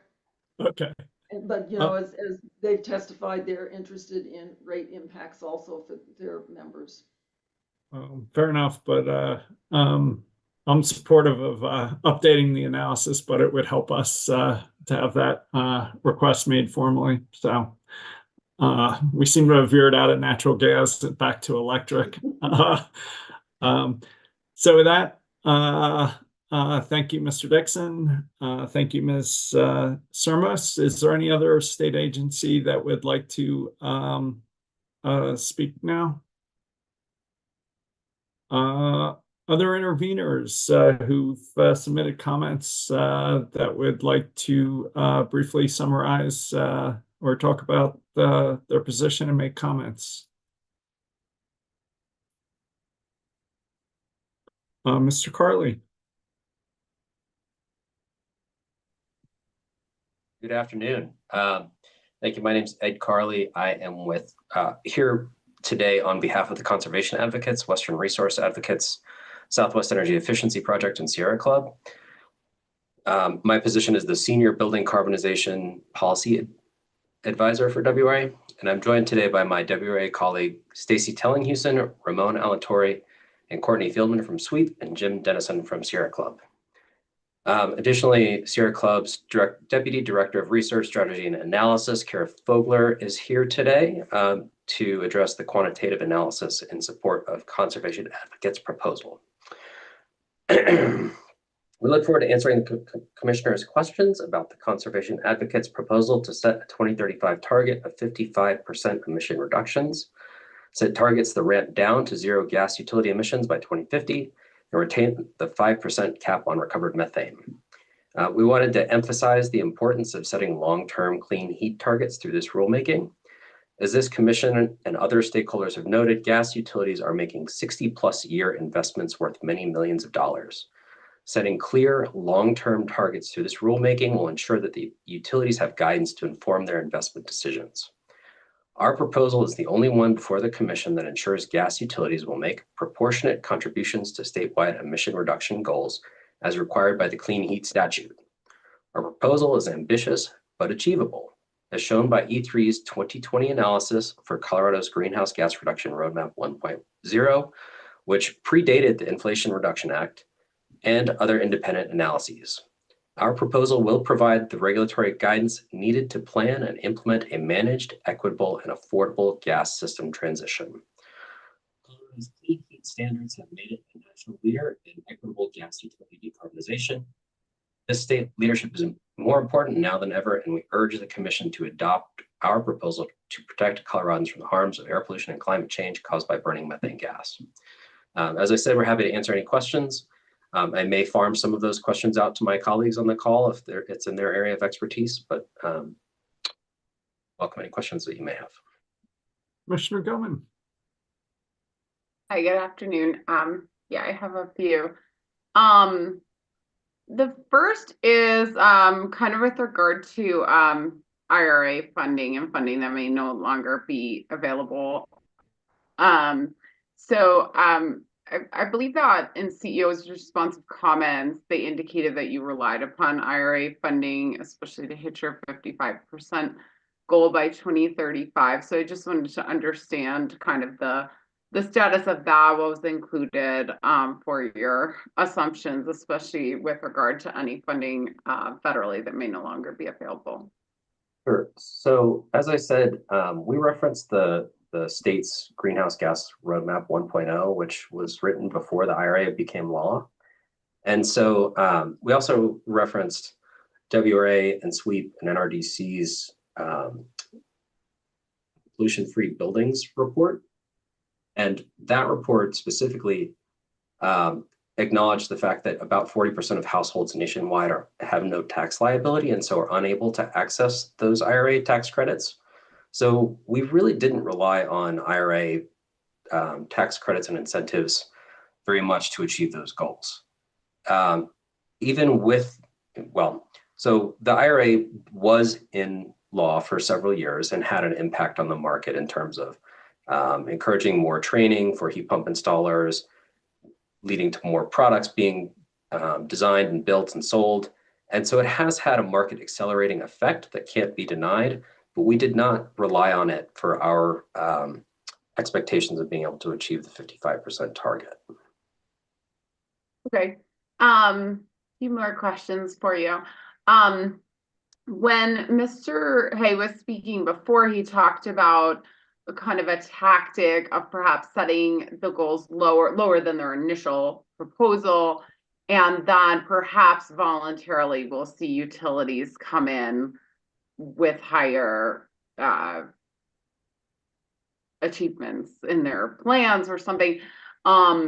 In your responsive comments, you take kind of the opposite tack, saying the risk of setting targets that are too weak is much greater and much more difficult to correct in the future than the risk of setting targets that may be too strong. So I just wanted to kind of understand from your perspective, especially in light of what Mr. Hay articulated, and we'll set them a little lower and maybe we'll see people come in higher, of kind of the practicality of that and the different approach that you discuss in terms of risk profile of setting them too low. So I think my colleague Stacy may handle some of this. So Stacy, if you want to go. Sure, I'm happy to take a crack at it. I think there's sort of risks on both pathways. I think we see a real risk and downside of setting targets today that are not stringent enough, and not ambitious enough, and not aligned with science, because it does not, we're sort of backloading the potential costs. So we know that the cheapest way to achieve this transition is by replacing appliances on burnout. And we can do that incrementally as those furnaces and water heaters die, as opposed to, backloading the number of appliances that need to be replaced, or the number of homes that need to be weatherized in a much more condensed time frame. So I think that's one risk of kind of backloading the emission reductions from this sector. I think the other risk that I would emphasize is that when we lay out a long-term vision for the sector's emissions trajectory, and essentially say we're getting to net zero by 2050 in this sector and across our economy, that sets us up in every proceeding to look at what are the costs and how do we do this equitably? How do we ensure that gas infrastructure plans, that utility spending, and that rates are designed in a way that ensures that we make this transition as equitable as possible, as opposed to sort of having to scramble after the fact when we realize, oh, actually, we need to make these goals more stringent in order to achieve our economy-wide and our science-based emission reduction goals. So that's what I would say is sort of the reason we think there's a lot of value in setting goals that are tied to science and that are technically and economically feasible today, as opposed to coming back and trying to strengthen them later. Thanks. And just to pull on that a little more, looking at your, you all have proposed goals for 2035, 40, 45, and 50. And I was curious upon what those were based and how those were calculated.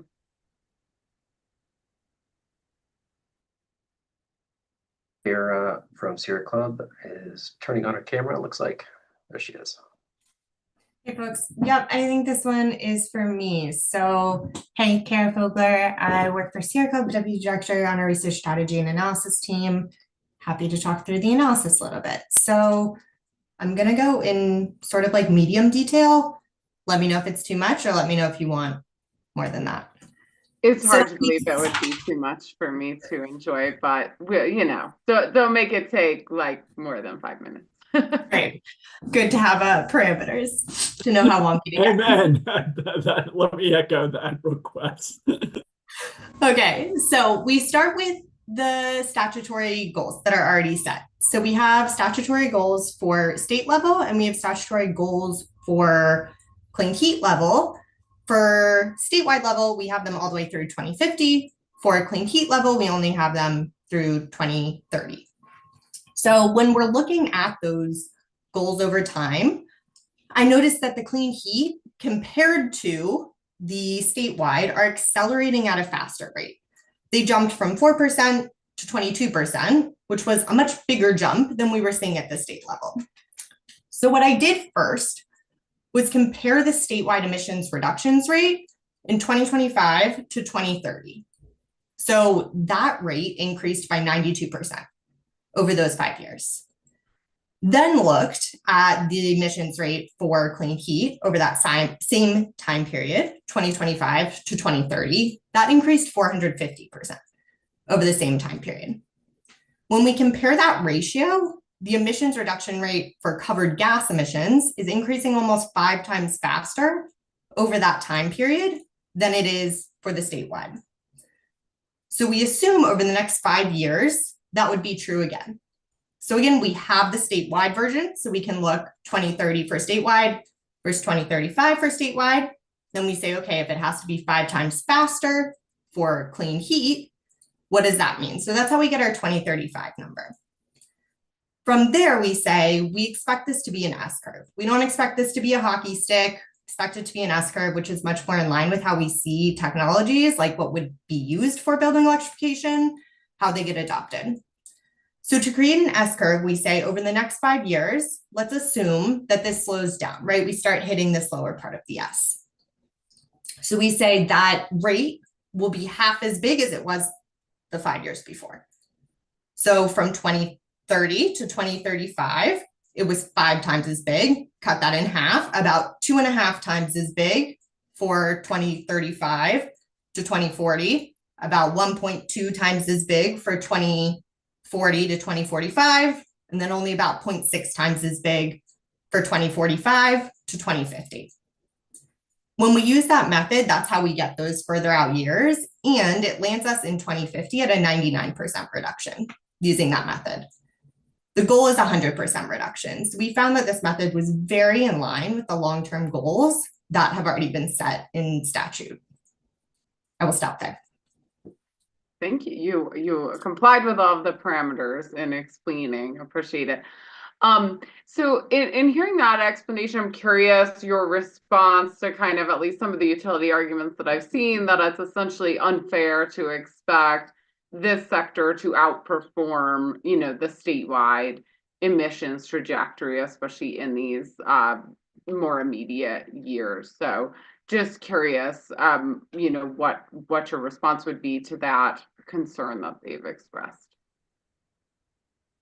So I'll take a crack at that, and then my colleague, Ms. Telling-Houston, will probably add some additional color. But I think the bottom line is, in heating spaces and water in buildings, we have commercially available technology available today that's cost effective and that we know how to use, and we don't have to invent anything. So it's, it does rely on those individual customer decisions, but we have the solutions at hand. Stacy, would you like to add anything? Sure, thank you. And thank you for the question, Commissioner Gilman. The only addition I would say is that this is sort of well recognized as we look at the solutions to reduce climate pollution. Our electricity sector is going much farther and faster than many of the other sectors because we have the technology and the tools, and it's cost effective. And so I think, in some ways, I think it was Mr. Hay or the utilities earlier said, this burden is being placed on us. I think in some ways that's true, that's a manifestation of the kind of sector by sector approach that we're taking to address climate change in Colorado. But it's also true that that's partly because these are the entities and these are the sectors that have viable technology today to make these emission reductions and to help Colorado really pivot and get on track with our statewide or economy-wide emission reduction goals. Yeah, Mr. Dennison.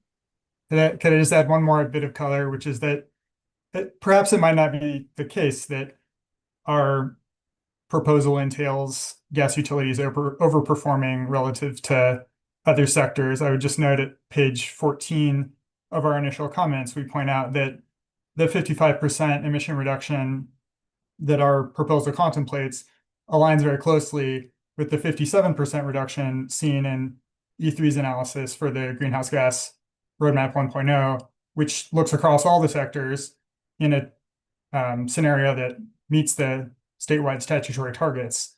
So it's accounting for the relative contributions from each of those sectors. And I think that just kind of underscores what I think is really remarkable alignment and convergence of different analytical methods that all support the set of proposals that we put forward, as Ms. Fogler was describing. Thank you. I think just two more questions from me. One, I don't know if it's Ms. Fogler, but you all will figure it out. You had indicated that your analysis gets you to like 99 or 100% basically by 2050 reduction. I think we're hearing from CEO that, you know, the statewide reduction in 2050 might manifest differently in different sectors, whereas some may remain positive to some degree in 2050, that is a net, you know, and then some may be negative. So just curious upon what basis there is to understand that definitively the gas utility sector specifically would be at zero by 2050, given that it seems the statewide emissions are more vague than that in terms of netting, you know, the potential for positive and negative and neutral sectors at that point in time.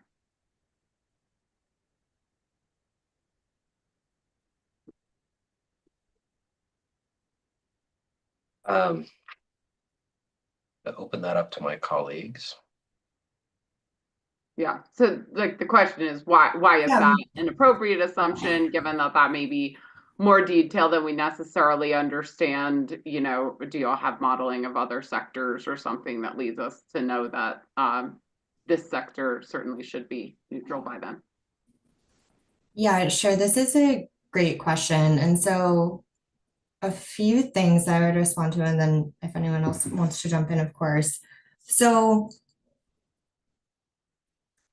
I think every sector, right, would like to save any emissions for themselves and say, we will be the ones that get to be positive and somebody else will be negative enough that we're net zero.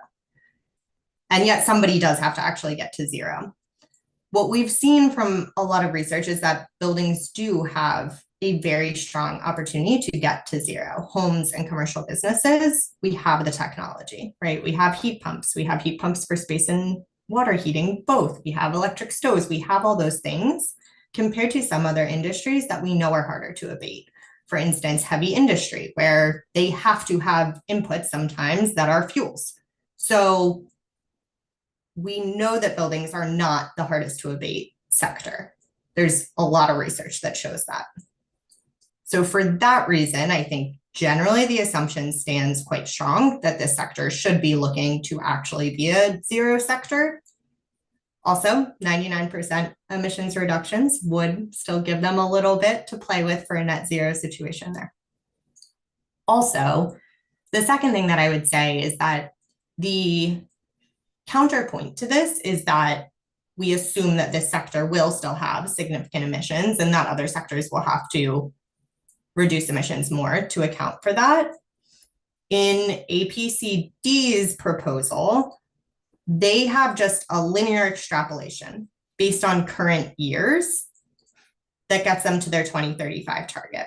However, their linear extrapolation is only based on historic years. Well, historic years and what we already have statute for. So they use 2015, 2025, and 2030.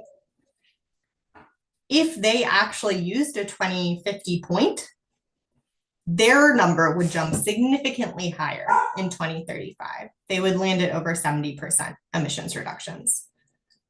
You could change that around. We played with it some, right? Like you could drop it down to 95% emissions reductions. You could say that we are going to let this sector remain having some emissions and not be the zero sector.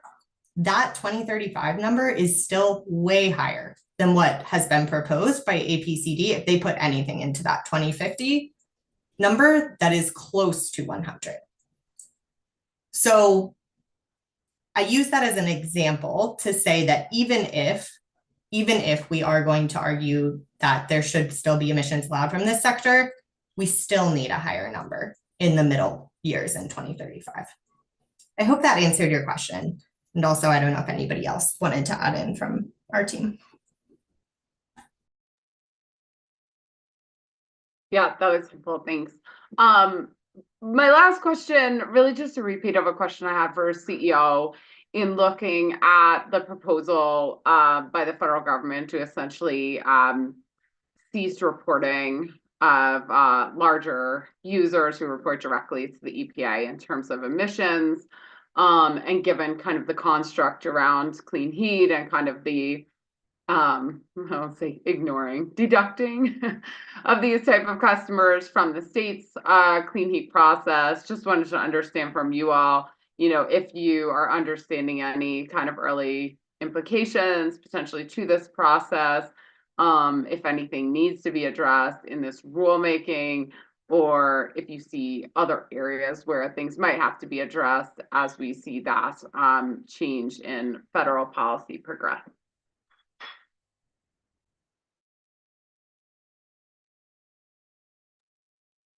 Thank you for that question, Commissioner. We may have to provide responsive comments, written comments, and get back to you. I see Jim, my colleague, Mr. Dennison, has his hand up, though.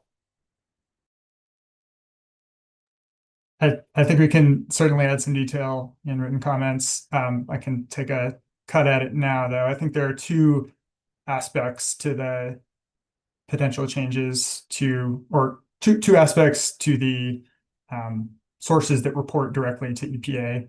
One is that for purposes of determining the emission reductions that will come through clean heat plans, are sort of excluded, as Commissioner Gilman indicated. That means that the emission reductions that are the focus of clean heat plans and the level of ambition that can be incorporated into the clean heat targets should really focus on the residential and commercial sectors, as we've indicated in our comments. And for some of the reasons that Kara was mentioning, we expect those emission reductions to happen faster and with greater certainty than, say, the industrial sector. There's also an accounting issue that has to do with the potential federal changes. And I'll say CEO and APCD addressed that accounting issue in a way that we did not in their comments.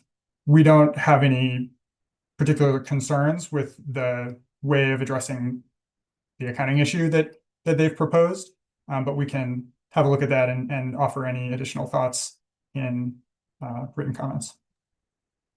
Yeah, thanks. And I wouldn't say this is like a top priority, but to the extent these things develop quickly, we've got an open rulemaking here, just trying to make sure we don't have a big problem in continuing to apply things as they are. Yeah, Ms. Houston. Thank you, Commissioner Gilman. I would just add, one of the topics that came up earlier was this role of transport customers, and I see value in what Mr. Hay suggested in terms of, opening a non-adjudicated proceeding of some sort to look at, what is the emissions trajectory for those customers? What share of the gas system costs are they responsible for, and how that impacts this longer term transition of what we see as getting to net zero by 2050. So I think that would be a valuable topic for a future separate adjudicator or a proceeding. Appreciate that. Thanks. Back to you, Chairman. Commissioner Plant, questions? Thanks. I think almost all my questions have been answered or asked and answered. Just had one additional question as it relates to the recovered methane. Well, maybe a couple.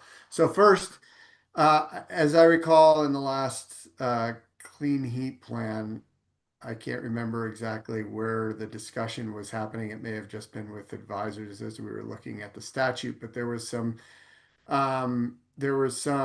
confusion over whether the statute was talking about 5% of 22% or 5% of 100% was the limit on recovered methane. And I didn't know if you guys had any clarification of your position. I think you were supporting 5%, but I just wanted to make sure we were clear on what it is 5% of. So In our comments, we suggested 5% of 55%, and along with the rest of our targets. I know Mrs. Telling Houston has also thought a lot about this subject. So, thank you, and I appreciate the extensive discussion earlier about the recovered methane accounting. And, to date, I think we worked really hard to ensure that the recovered methane protocols that were adopted at the AQCC are robust and guard against double counting.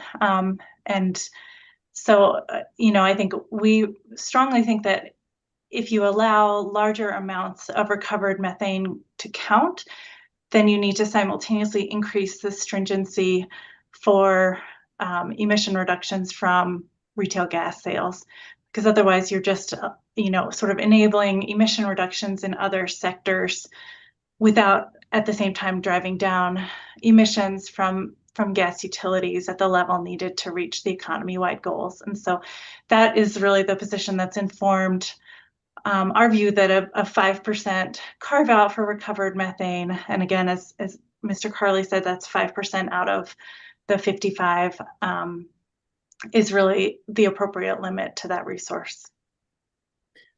Yeah, and along those lines, I mean, we had, I thought, a really interesting discussion with the agencies about, what they're trying to accomplish with this. And I think that the CEO and in their written comments really made a case for enabling a market for these recovered methane projects to be able to basically pencil out, so that more of these sort of landfill gas capture programs or whatever it might be around the state would have a financial path to be able to operate. And I think in your discussion today, you've sort of recognized that the industrial sector is one that's difficult to get reductions in. I think that the greenhouse gas roadmap has something like 1.7, if I recall correctly, million metric tons reductions from the industrial sector. And this is one of the ways in which they hope to reduce those emissions. So in your view, should the commission be thinking about this strictly from the gas utility contribution of methane through their operations, which comes out to somewhere between 2 and 5% of their emissions, or should we be thinking about it as facilitating larger emissions reductions statewide, creating an opportunity for a market in the state to facilitate those reductions in what I think you've identified is a difficult to reduce sector?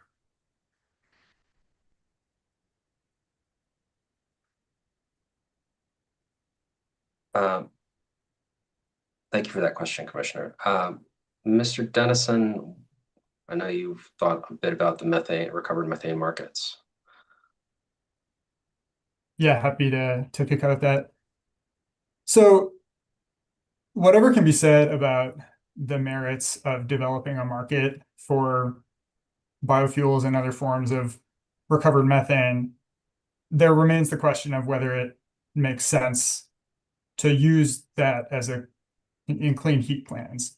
And previous experience in clean heat plans, as well as the vast majority of analysis that we're familiar with, indicates that there's just really not an economic path to the use of recovered methane playing a significant role in a decarbonized gas utility future.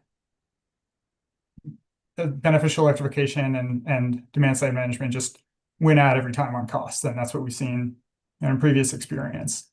And so one of the concerns that we have is using clean heat plans and the gas utility system to play a role in developing recovered methane resources and markets that isn't appropriate for gas utilities to be playing.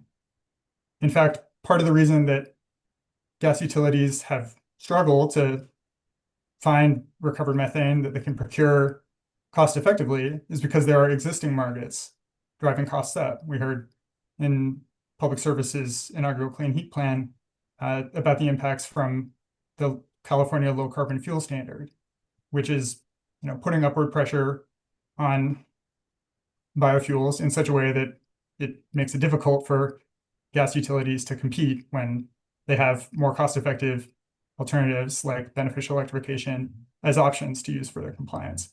So recognizing that there certainly could be a role for the types of developments on industrial and agricultural sectors, Commissioner Plant, that you're describing, we don't see any indication that that role is appropriately housed in the Clean Heat Plan structure. I hope that's helpful. Yeah, guys. Thanks. Anybody else want to share any thoughts on that? That was the only question I had. Thank you, Commissioner Plant. I've had my questions addressed, so thanks to the team, Mr. Carley. Is there anyone else who would like to comment before we adjourn?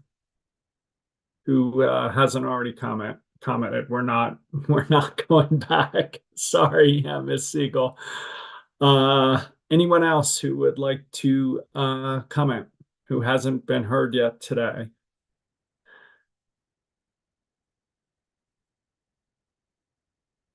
All right. Well, I just want to thank everybody for a really engaging conversation today. I learned a ton. Appreciate the dialogue. Commissioner Goman, any final thoughts before we set a deadline for written comments? No, really appreciate all those who have provided written comments, as well as those joining us today. And yeah, what an interesting, we get to learn so many things, so many different things. But too many, you could argue.